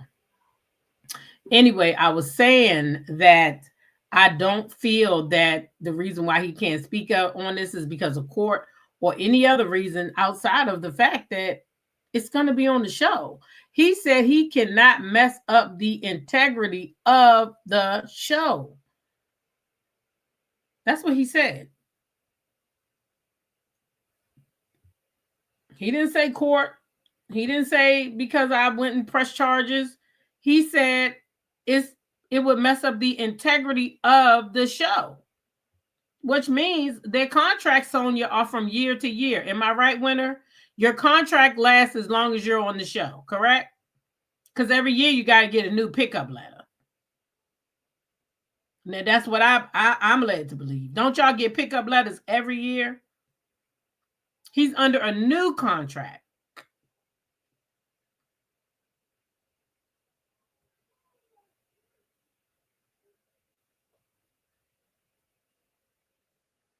Yeah. I don't think that she is questioning Queen Shiba's ability to interview. I think what she's saying is that she's not picking up what he's putting down, and that's fine.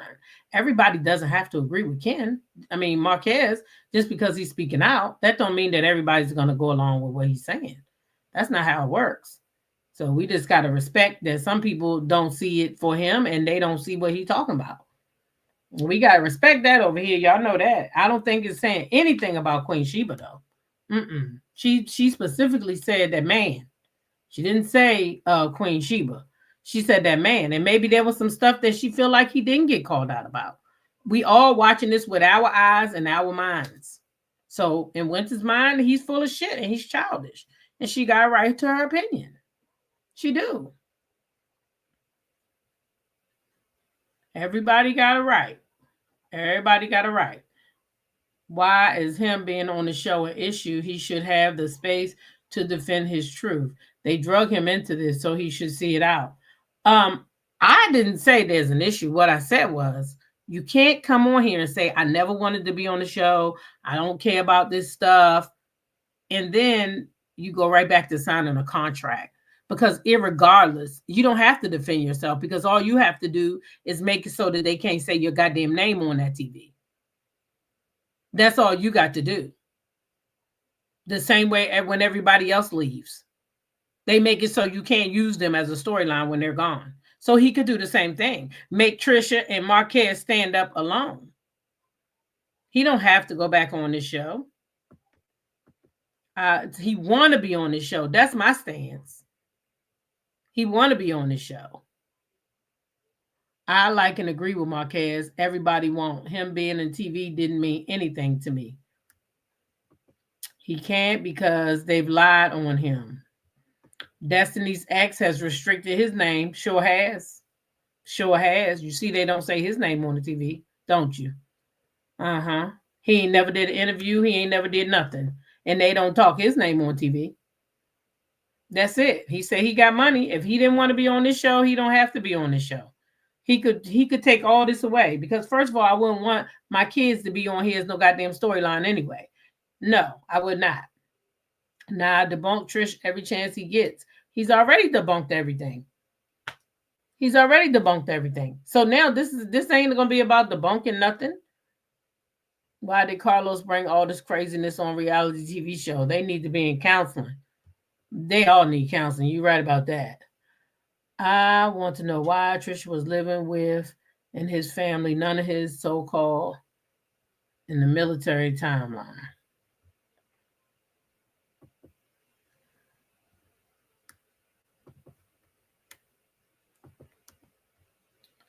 What did Jam say? You say you agree.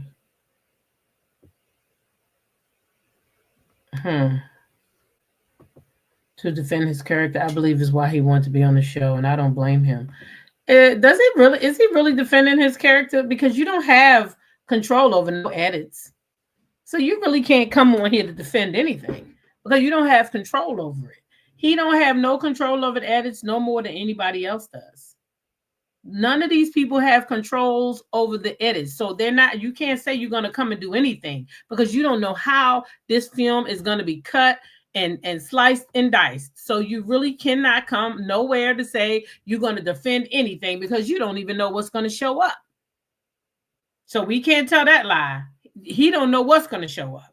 He don't even know if they're going to even show that part where he's defending himself. All that shit can be bleeped out. Like he talking about, we going to see it. We may not even see those court documents. That conversation may not even come up.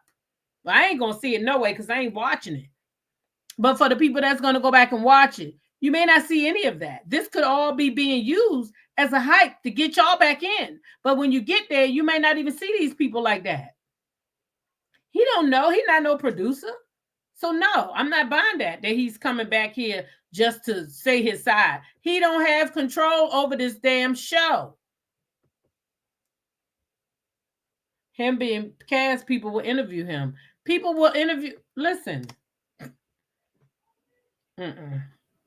How many interviews he need? How many times do he got to tell the story? I'm just curious. How many times do he got to tell the story?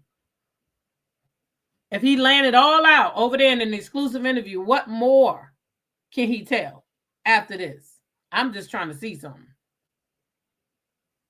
I love Queen Shiba, and she's definitely called him out a few times already. I'm not picking up what he's putting down. He has a right to speak up and share his truth, but I don't care for him. The boss says, if you have never been on reality TV, you don't know how it works. I don't think Trish, Ken, or Marques originally knew about the edits. They know now for sure. Exactly. So if they know now for sure, why go back? Unless you want to be on TV.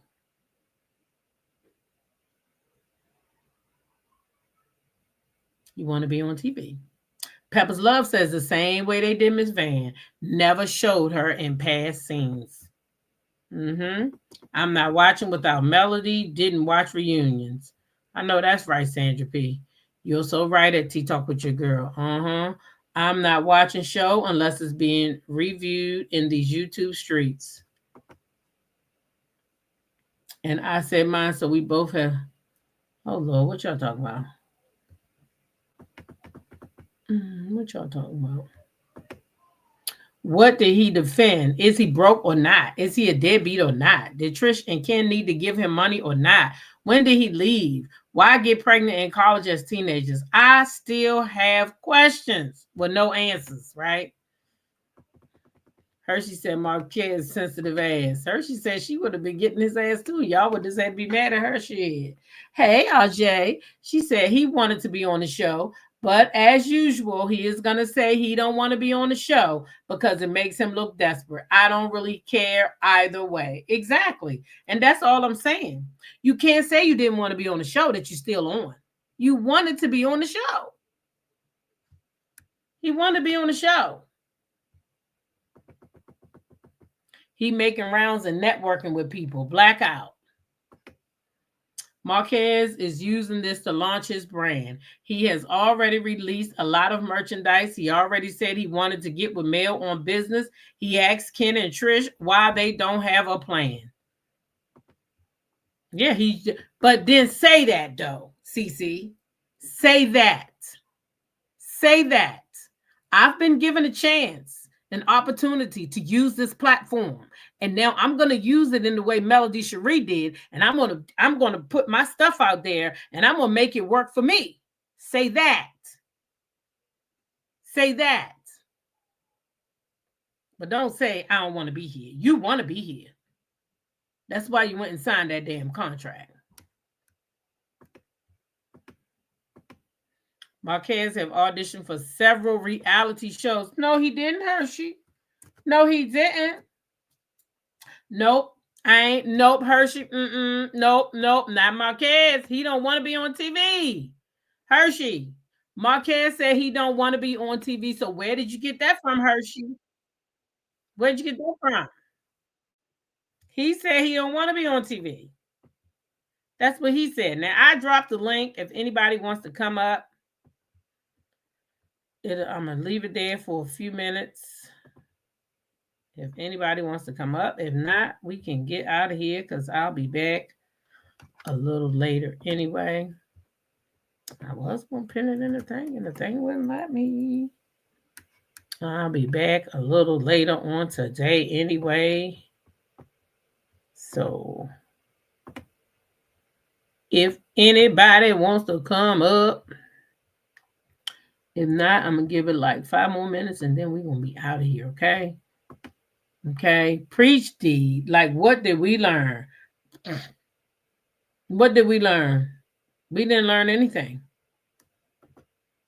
Queen and I disagreed first. It's all love, though. No hard feelings over here, ever. I keep missing what y'all talking about. But I'm glad y'all worked it out. You seen the audition tapes? Girl, I know you lying, Hershey. I know you lying. Tara said Ken did as well. He definitely wants to be on TV. It looks like Marques and Trish, of course, were very young and immature at their age. Hey, my good sis Hershey.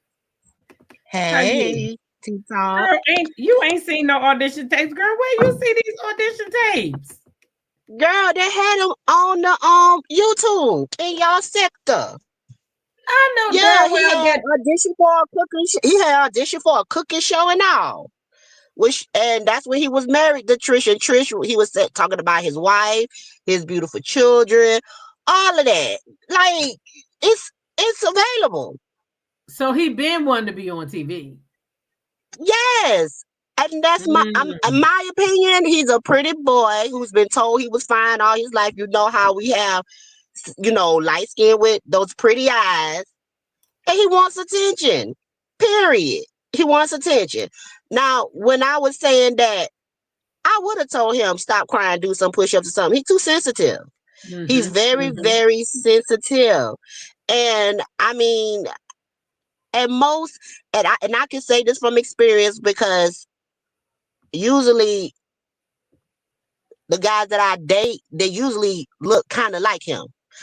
And they act kind of like him. And it's like, you want me to care about your feelings, but you're not caring about mine at this point. So at this point, I don't care about your feelings either. Because you think you're the prize in this relationship. And sir, no, you are not. That's what I'm getting from Marques. I kind of agree with Winter. He is a little childish.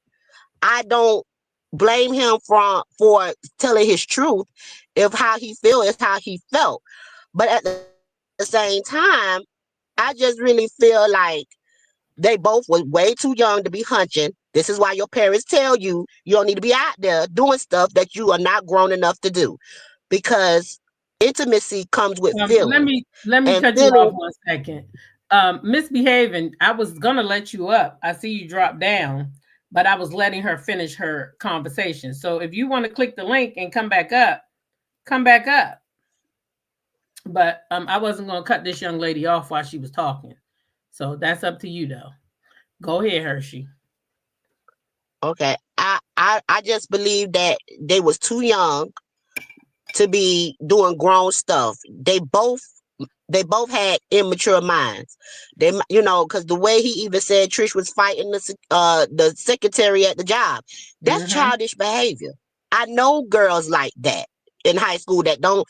They reckless. They reckless. They don't care. Anybody can get it, and all like that. They both was just too young. They both was way too young to be doing grown things, and this is what happens when you get your first piece of ours. Okay, this is what happens, and you get stuck, and you get soul ties to each other, and now this is where we at. Girl, he said But that Trish wasn't his always first had that piece. personality.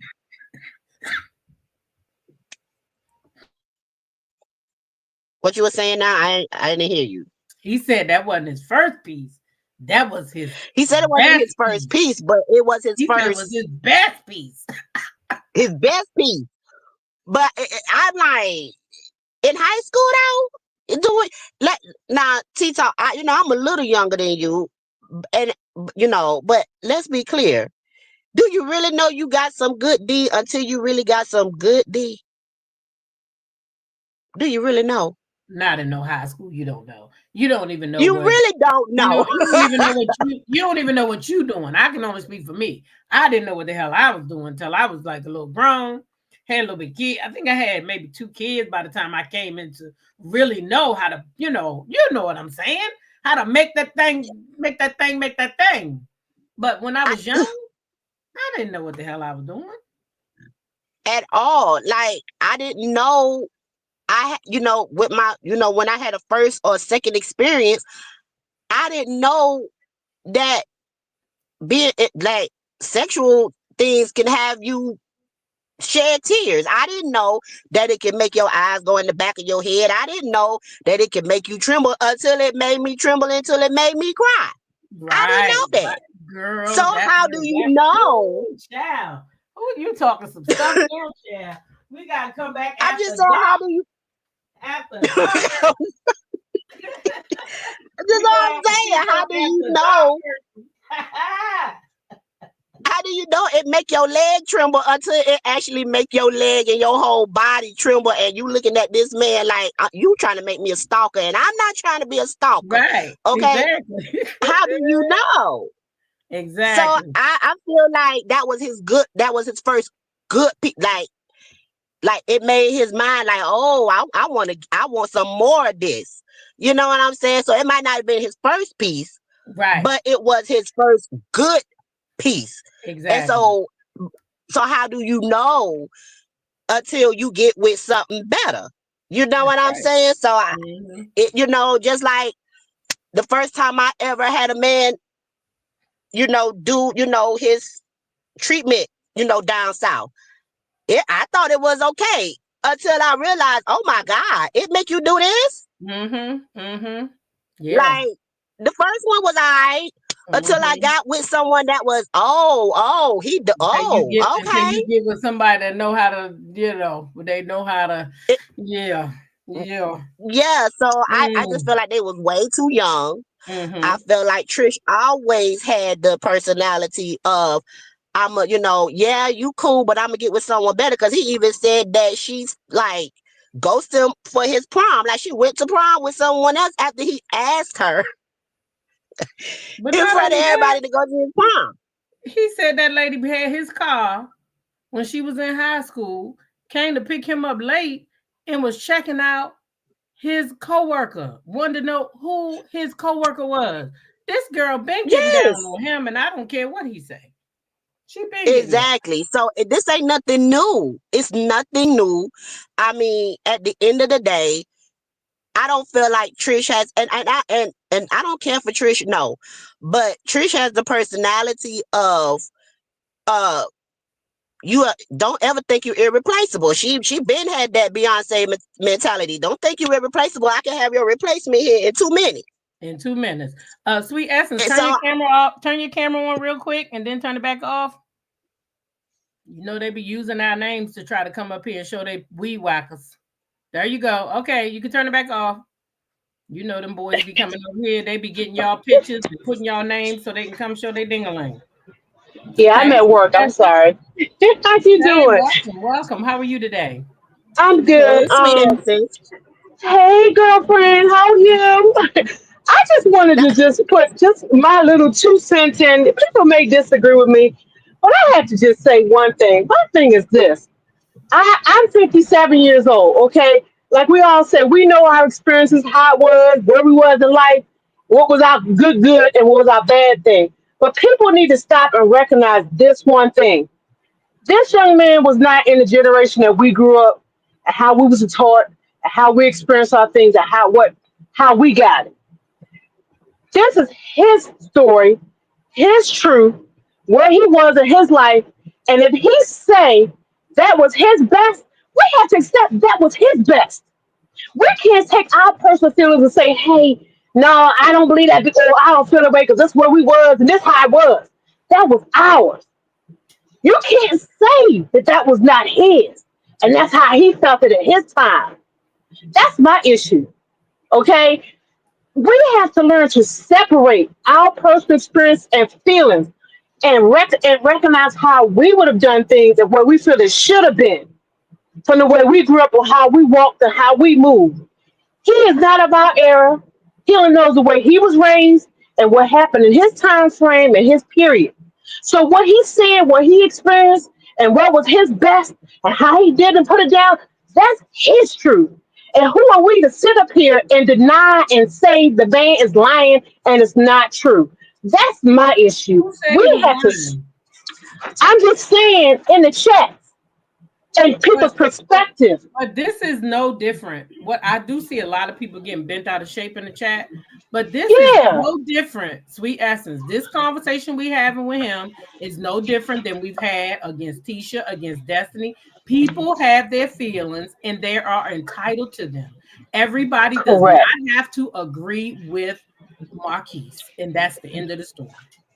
Everybody, Correct. That's just because you agree with them and maybe 50 other people in the chat, it could be 25 other people in the chat that feel strongly against what he's saying, and other people could be torn right down the middle. But we can't force people to agree with Marquez because we do. That's being unfair correct. because we do this to Correct. everybody else. This is no different than what we do to everybody else. Why is he different? I get that. I'm not saying it should be different, but I'm just saying we also have to take the time to realize with this discussion, you still to some degree cannot dismiss what he's saying is how he feels. And that was his experience. We Don't could we totally could just like we could like for people not to do that, but unfortunately, it's correct. not the way it works, sweet essence. You know that. We do this every day. You know people gonna be torn down the middle, girl. You know one person gonna be on this side, one person gonna be, and somebody gonna be down the middle. But as a family and as a community, we just learn to respect Hey, each other's. You know what I'm saying? Just because you don't agree with me, I still gotta respect your pretty view. good. And that's how I like to do things over Have a here. great day. Thank you so Everybody much. should Be be well. free to express how they feel without anybody giving them backlash or saying, I don't like that you're doing that. It's not fair to the people that have their feelings. Everybody got their own feelings about the stuff. Yeah, I understand, but I'm just saying that to me, and no matter what discussion, I'm just a person that feels that people we just that's something we should try to fix because we can't totally just knock what their personal opinion is and what their experience is based on how we feel. And Mhm. that's a general across the board with everything. That's just how I feel. But In a that's pretty perfect much all world, of in a perfect world, it could probably go down like that. But unfortunately, we got like right now, it's 432 people in here. I don't expect everybody to be on the same page. All I do yeah. is respect their opinions because I want them to feel comfortable coming in my Mm-hmm. chat, speaking their feelings without anybody telling them, oh, no, that's wrong of you to do that. No, I Right. want everybody to feel comfortable over here to be able to say how they feel and what Mm-hmm. they see from their perspective. It might not agree Yeah. with mine and it might not agree with yours, but it's their Right. perspective. And we have to Yeah. allow people that space to have, especially over here. That's what I want Mm-hmm. going forward. I just want, I mean, I've always been that way, but I just want Yeah. everybody to be able to see what they see and speak what they speak. Yeah, and I agree. You like, we're not in a perfect world, but I Right. kind of just wish that it could be a two-way street. Mhm. Just the same perspective that we feel, that person should have the same. Right. So I'm just one of these people. I'd rather just let them say what they gotta say and listen. And I still Right. gonna have my feelings, but I'm not gonna denounce what they're saying is not what really happened for them, because Right. we can't do that. Well, That's all I was saying. nobody can't take Yeah. his experience away. Right. Right. Right. Right. Nobody Right. can take his Okay. experience away. Okay, All thank you for right, coming boo. up. That's all I was. I just want to Love pop in to you. say that because I'm out here working. Love you too. Have a great All day, right. everyone. All Bye right. bye. All right. All right. I wholeheartedly agree. The dude is entertaining and a beautiful mess, in my opinion. Hey, Alf Matt. Yeah, I think he is very entertaining. Marquez is speaking objectively from his experience, as viewers with opinions is subjective. Right. That's right. And that's it. Everybody has, y'all know over here, I want y'all to feel comfortable because I'm pretty sure that there's people in the bushes that may not always agree with us. But sometimes people don't feel comfortable coming in chats because they're afraid of being ridiculed for their opinion. But I just want y'all to personally know that over here, you have a right to your opinion, and your opinion may not agree with mine. It may not agree with mine. And then that's the point where we would just agree to disagree respectfully. Like I was saying earlier, misbehaving was up here. She dropped down. Maybe I took too long to come, or maybe her phone dropped. I don't know. But she's welcome over here as long as she is respecting me. I don't have a problem with it. But to come over here being disrespectful, no. But I don't got nothing against that lady, especially listen, we are free. I am free. I am not even tripping on nothing, no love and marriage, Huntsville. Okay. Okay.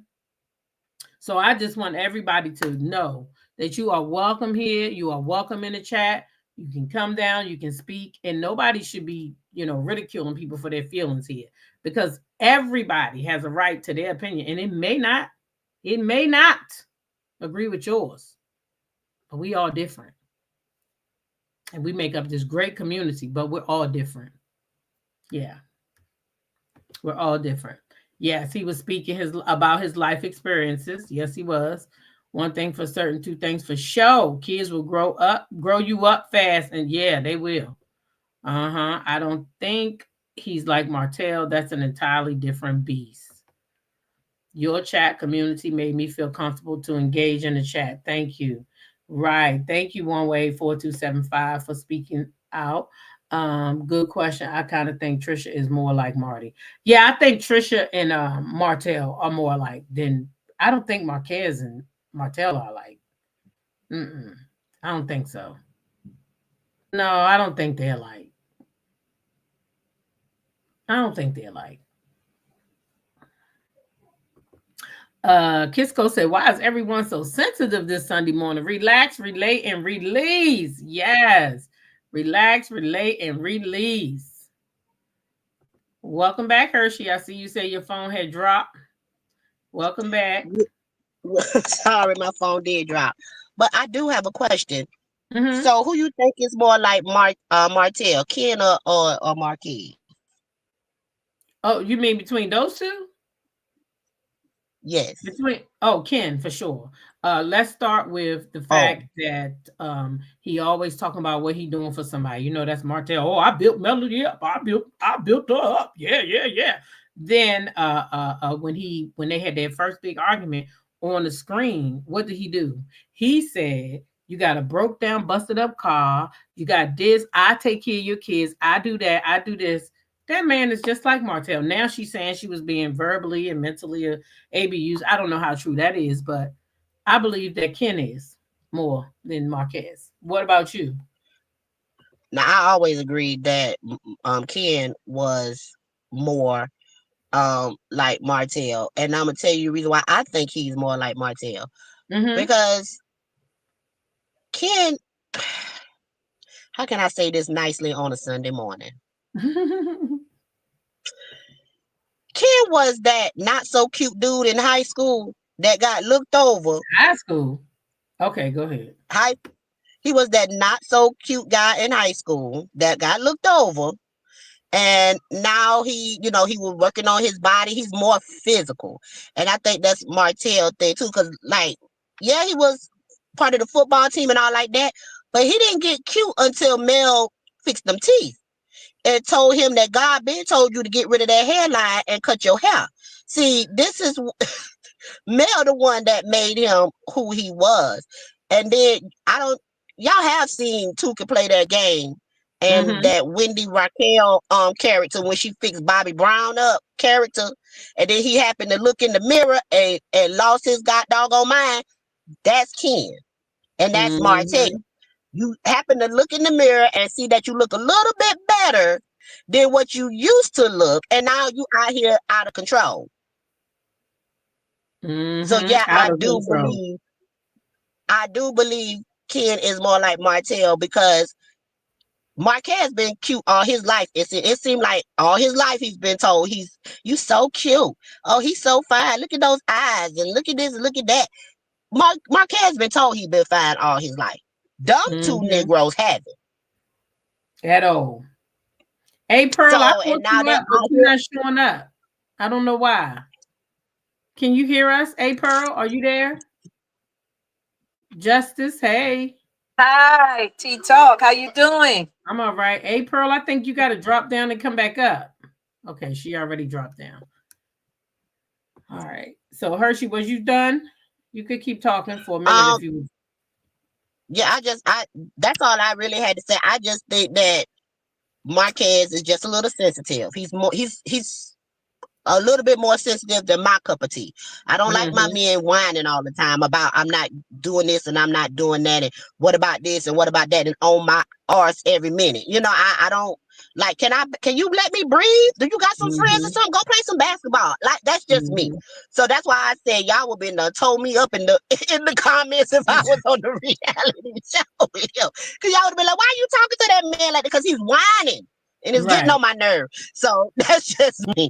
But that's all I had to say. I thank you for letting me up. I love over here, and I love your you can stay up if you want to stay up, just in case something else you want to chime in on. Justice, you can go ahead and take the mic for now.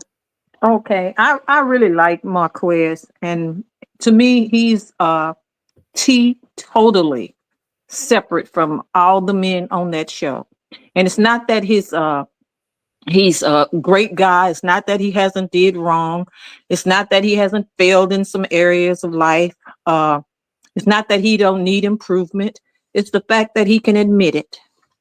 That in itself separates him from every man on that show. I haven't heard one yet on that show say I was wrong. Not even the man with the DUI. He ain't said now time the police saw something and they arrested me. Nobody admits that they are wrong. But Marques came in saying, I failed. I messed up. I left. I walked away. Even Hotel never said I cheated on my wife. Even though it's documented in living color. Your concubine is up there telling folks, yep, I'm the one. He with me. But to this day, he never admitted he cheated. Even sitting at the table with Mel, he said he made a mistake. I mean, that sets him apart. And one other thing that sets him apart for me, that caused me to say, yeah, he got flaws just like we all do, but there's room for improvement, because in every interview I've seen him on, he's brought God with him. He's brought God with him. And God is for us unperfect people. And I respect that. Thank you. I agree with your points. I do. I think he's different than the rest in the facts that he does bring the truth, and his story has been consistent. And that's great. But yeah, and the fact that he brings God, I think he was raised up in a godly home. Yeah, he said he was 93-year-old grandmother praying for him. He said, I got conscience. I know I messed up. I did wrong. He said, but I know him. I wasn't raised like her. And the interviewer asked him, said, well, what do you mean? Because you're not, you ain't got it all together. But he said, yeah, I understand. But I wasn't raised like that, to think that it's okay to do wrong, to continue to do it, to stay in it, to hide. He said, this didn't just start with Martell. This is not the first guy. She had me giving her tickets to give to a friend. Turned out when I took the tickets outside of my job to give to the friend, it's the dude that she been exactly. So this woman going to lunch with every day too. Yeah. As a married woman, I don't think that any married woman should be hanging out with a man every day for lunch. That's inappropriate. And you can notice the way she takes her pictures is never a picture of hi, I am Trisha. It's a picture of look at me, look at my body. She used sex to get what she wanted. He admitted he was whooped. He was whooped. We were kids. I was whooped. Probably his first piece. He was whooped. No, I wasn't his first. He said it was his best. I'm gonna keep reminding y'all that what that man said. Okay. He said that wasn't the first piece, but that was the best piece. All right then. Well, you know what they say: the best can be the first. Which I don't understand why Trish. Which I don't understand why Trish keep wanting to show off her body or her. Because I mean, she's been a butterhead since she got on this show. I kept saying she looked like Noxuma Jackson off of Too On Food, but nobody want to listen to me. But that's just my opinion. But you see, the problem with that is they not after what she looked like. They after what she got. And because we know Hotel, if he was with that woman, it wasn't for her being pretty. Mel was beautiful. It wasn't about that. When he got with Hotel, it wasn't about beauty. It was about booty. And so that's the difference. Well, and I think Marques summed it up. He said her body been nice since she was in high school. The only thing that she got different, he said, was abs, but I'm sure it's them arms too. They're a little more, in shape now. But I'm pretty sure that Martell was not worried about her face when he turned her around from the back. Thank you. Yes, well, my mama always said, that don't have no face. My mama always said that to me. That don't have no face. None. And that's been since the beginning of the time. My mama said they'll stick it in a hole if it's warm enough. So yeah. So it is what it is. So yeah, I agree. She got practice on how to keep it warm. Yeah. But I also agree about the church thing too, because I was raised in the church, and when you raised like that and you don't know nothing else, they teach you that NCX before marriage is a sin, and and I was raised Koji, so that was heaven or hell, left or right. You either gonna get left or you gonna get right. You either you wrong or you right. God's got a way. You can't go over. You can't go under. You can't go around. You got to come through the door. Like that's what I can quote this out, off the dome, because that's what I've been raised on. So I get his point. I do agree with him on that. It scares you to the point where, like, I want to do this, but I can't keep doing this. I need to go ahead and get married because the marriage bed is undefiled. So I believe that's why they hurry up and got married too on his end. But that's an observation too. Yeah. Well, he said he was felt like he'd be going to hell if he didn't do us right.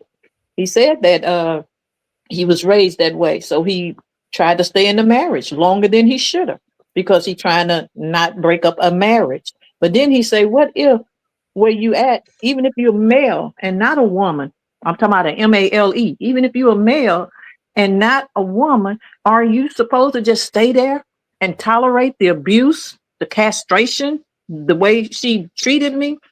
And so I agree with that. Male or female, you're not supposed to just stay in an abusive situation. And to him, not knowing nothing, being a youngster, when he got with the pop that thing whooped, he realized, he said, I saw other women. And that there's women out there not like this. They're not like this. And so I want that. I don't want this no more. And that's what it's all about. Being able to walk away from the only thing you knew. The only thing you knew. And I compliment him on that because not only are women being abused, but so are men. That's correct. Somebody mentioned that Trish had been sending a content creator a copy of the court documents that show the kids listed. But Marques just mentioned in the interview that there is an amended copy, and that was the copy that they tried to produce while they were filming. But he had the original copy, and that's how the fight started. Yeah.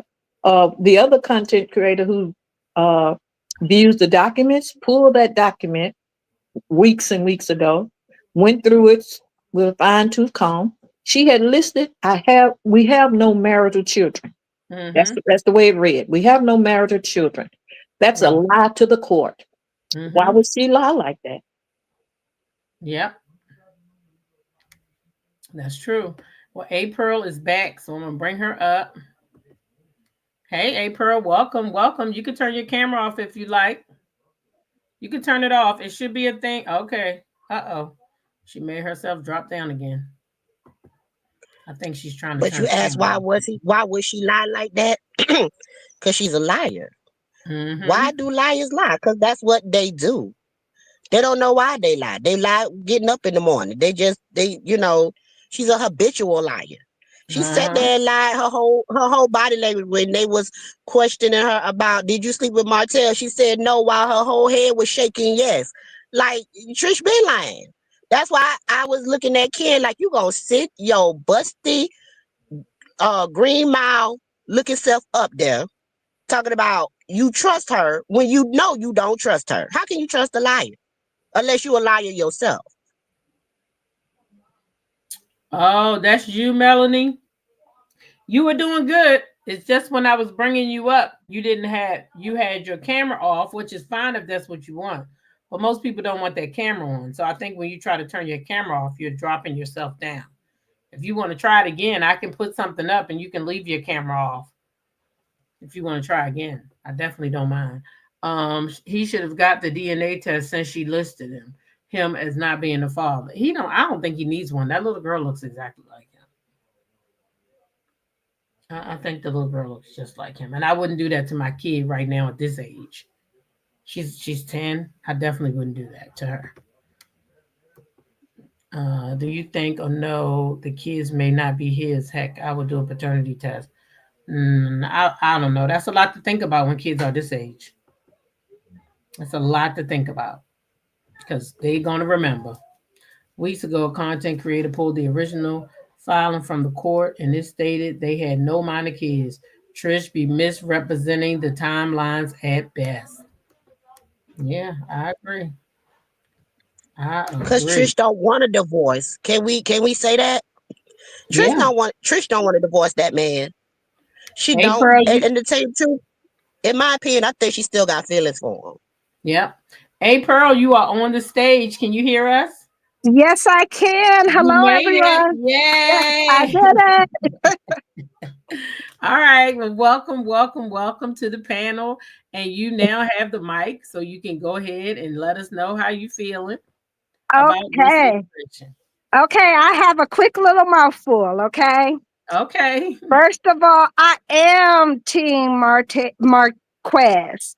As far as Tish and Ken, I don't believe anything that they say. No sincerity, no realness behind anything that they do. They came on the show to, get fame, and they thought they were going to do it off of Marquez's back. Now, for the simple fact that he, you know, was on the outside looking in, yes, I would want to come on the show and speak my truth and, tell my part, whether he wanted to be famous or not. Everybody wants a little notoriety, just a little, not too much.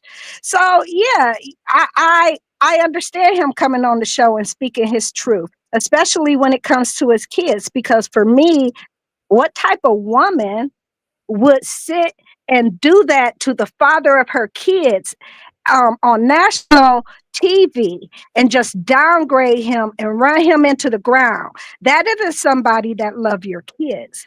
That's not even somebody that loves her husband and her family, the whole situation. And then Ken, he's just trying to ride the coattails or whatnot. So when Martez comes on and he says, well, yeah, you know what? I did leave the family. I can resonate with that. We all know men that have left the family. We all know women that made men want to leave the family. So therefore, nobody is right or wrong. I'm not saying Martez is totally right in this situation. I'm not saying that, Trish is totally wrong. But what you choose to do on a national platform and how you choose to, you know, indoctrinate your family and your father of your children, how you want him to be viewed for a lifetime. And these are your kids' children. Come on, you got to do better than that. I don't believe nothing you say. Everything you said was a lie or, mistruth or a half step. And for me, that isn't respectable. And she's an angry person and she gets off on that. She likes to say, every situation she gets mad and she gets to going off and she thinks that is a good thing. She is how old? At least in her 30s or whatnot. Where do they do that at that age? Where do you do that at? At some point, you have to say, come on, okay, yes, I want to be famous, but what do you want to be famous for? Do you want to be famous or do you want to be infamous? Right. That's it right there. And That's it right there. yeah, so I just, I don't get it. Like I said, I know Marques isn't innocent in it, but he's taking more responsibility and accountability than any of the other two. And I'm just like, okay, so I'm here for it. So I'm willing to listen to what he have to say, and I'm open to him or whatnot. Ken and Trish, you notice once we realized Melody isn't coming back and everything, now all of a sudden they're trying to kick it up a notch. Let's do this, let's do that. They'll do anything to be famous. And it's like, at this point, I'm checked out. I don't care about any of them. Like I said, just to be perfectly honest, even the Marques thing, I don't care about. But because he at least shows some clarity and some, some responsibility, I'm more open to hearing him as opposed to the things that Trent and Trish are shelling out right now, because all it is they want to become the face of the of the show, which they can't because they don't have. Let me just say another thing. My husband had a friend that worked at NASA. Okay. And he told me he was an engineer. Come to find out, he was a janitor. So engineer is a generic word for anything you want it to be. Okay. So yeah, Trish is an IT specialist or whatnot. She's trying to make it like she's an engineer, that she's so educated or whatnot, but you can tell it by her mannerisms, the way she interacts with people, how she's just so defensive and everything else. And it's like, personally, I don't care what you do, but don't try and build yourself up and step on somebody else's back to make yourself look better when you know this person is doing the best that he can and he doesn't mean you any good. I mean, and you're not that he doesn't mean you any good, but your side piece really doesn't mean you any good.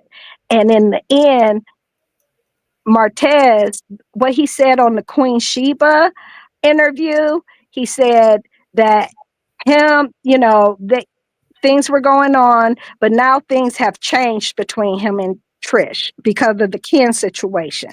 So I don't think he really wants to just pound Trish into the ground now, because he wants her to elevate. He wants her to be a better person or whatnot, but she didn't show him that same grace at all.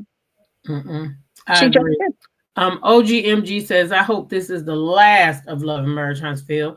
Yes, I love Marques, but let's not get invested in these folks again. I'm just saying. And OGMG, I totally agree with you. Totally and completely. And trust me, I said when I got up this morning, I don't know if you was here this morning. This is the second live today. Today is it. Tomorrow, Monday, tomorrow is Freedom Monday.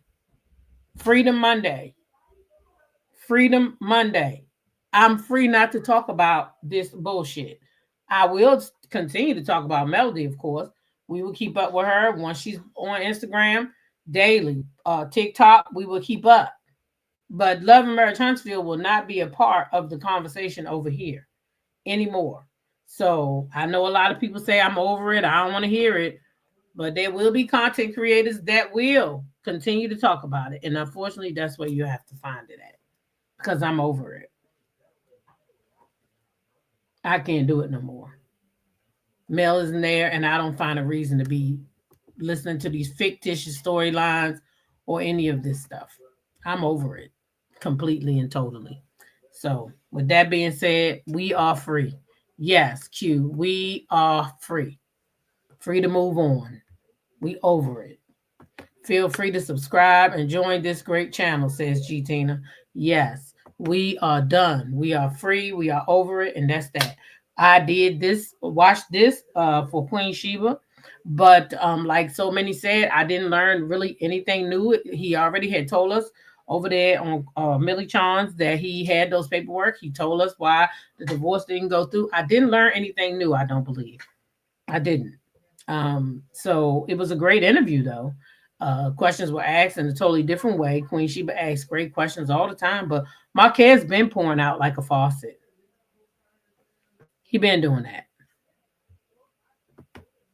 that. Justice says, I don't want to be a part of that garbage and not eating it anywhere. Yeah, I don't blame you because that's the same way I feel. So if I see a content creator who's just too much Love and Marriage Huntsville after the day, I may be even just not unsubscribing because I don't believe in unsubscribing from people. There's only a few people that I've unsubscribed from. I don't think that one little subscription is going to hurt anybody, so I don't even bother going to unsubscribe. But what I will do is hit those 3 little buttons and say don't recommend these people anymore because I don't want to see them. And that's just what it is. So I won't be absorbing it anymore, Jam. Jam says you are what you absorb. Let's absorb prosperity and wreck the next level. Yeah. Yep. Even though anti-male channels still have male on their tongues. Oh, of course they Hershey. Now Hershey. How else they gonna make money? Hershey. How else they gonna make money? Who gonna listen to them if they don't talk about male? I haven't seen any other content on those channels except for male. So they've built their whole channel up off of bashing male. So they have to, I don't know what they're gonna do because male not even in the limelight no more. So Jam says, I believe in unsubbing. Sorry.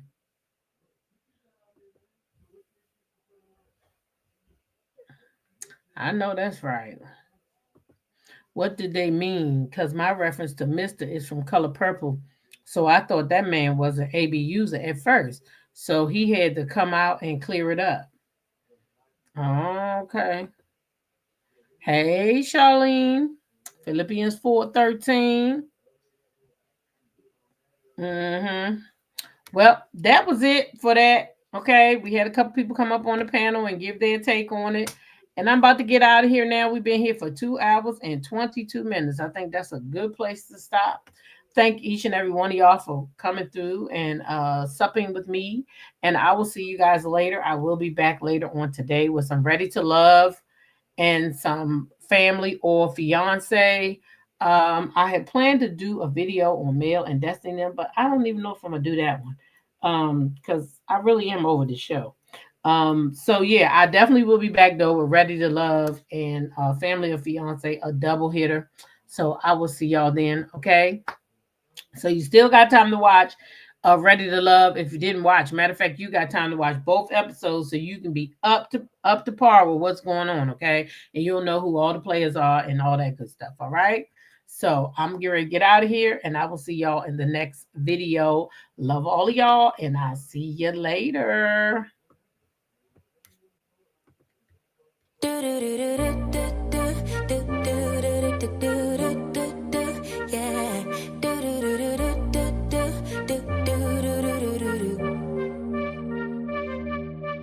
One step forward, 2 steps backwards, yeah. And much who don't use big words, yeah.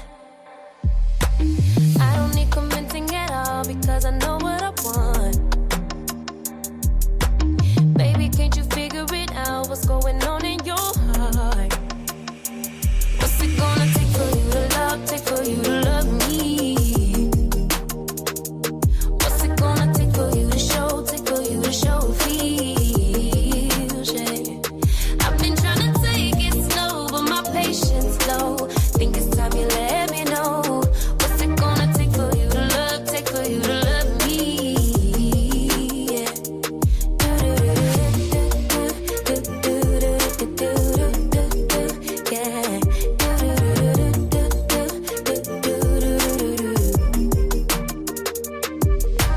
Summer's over, still getting nowhere, yeah.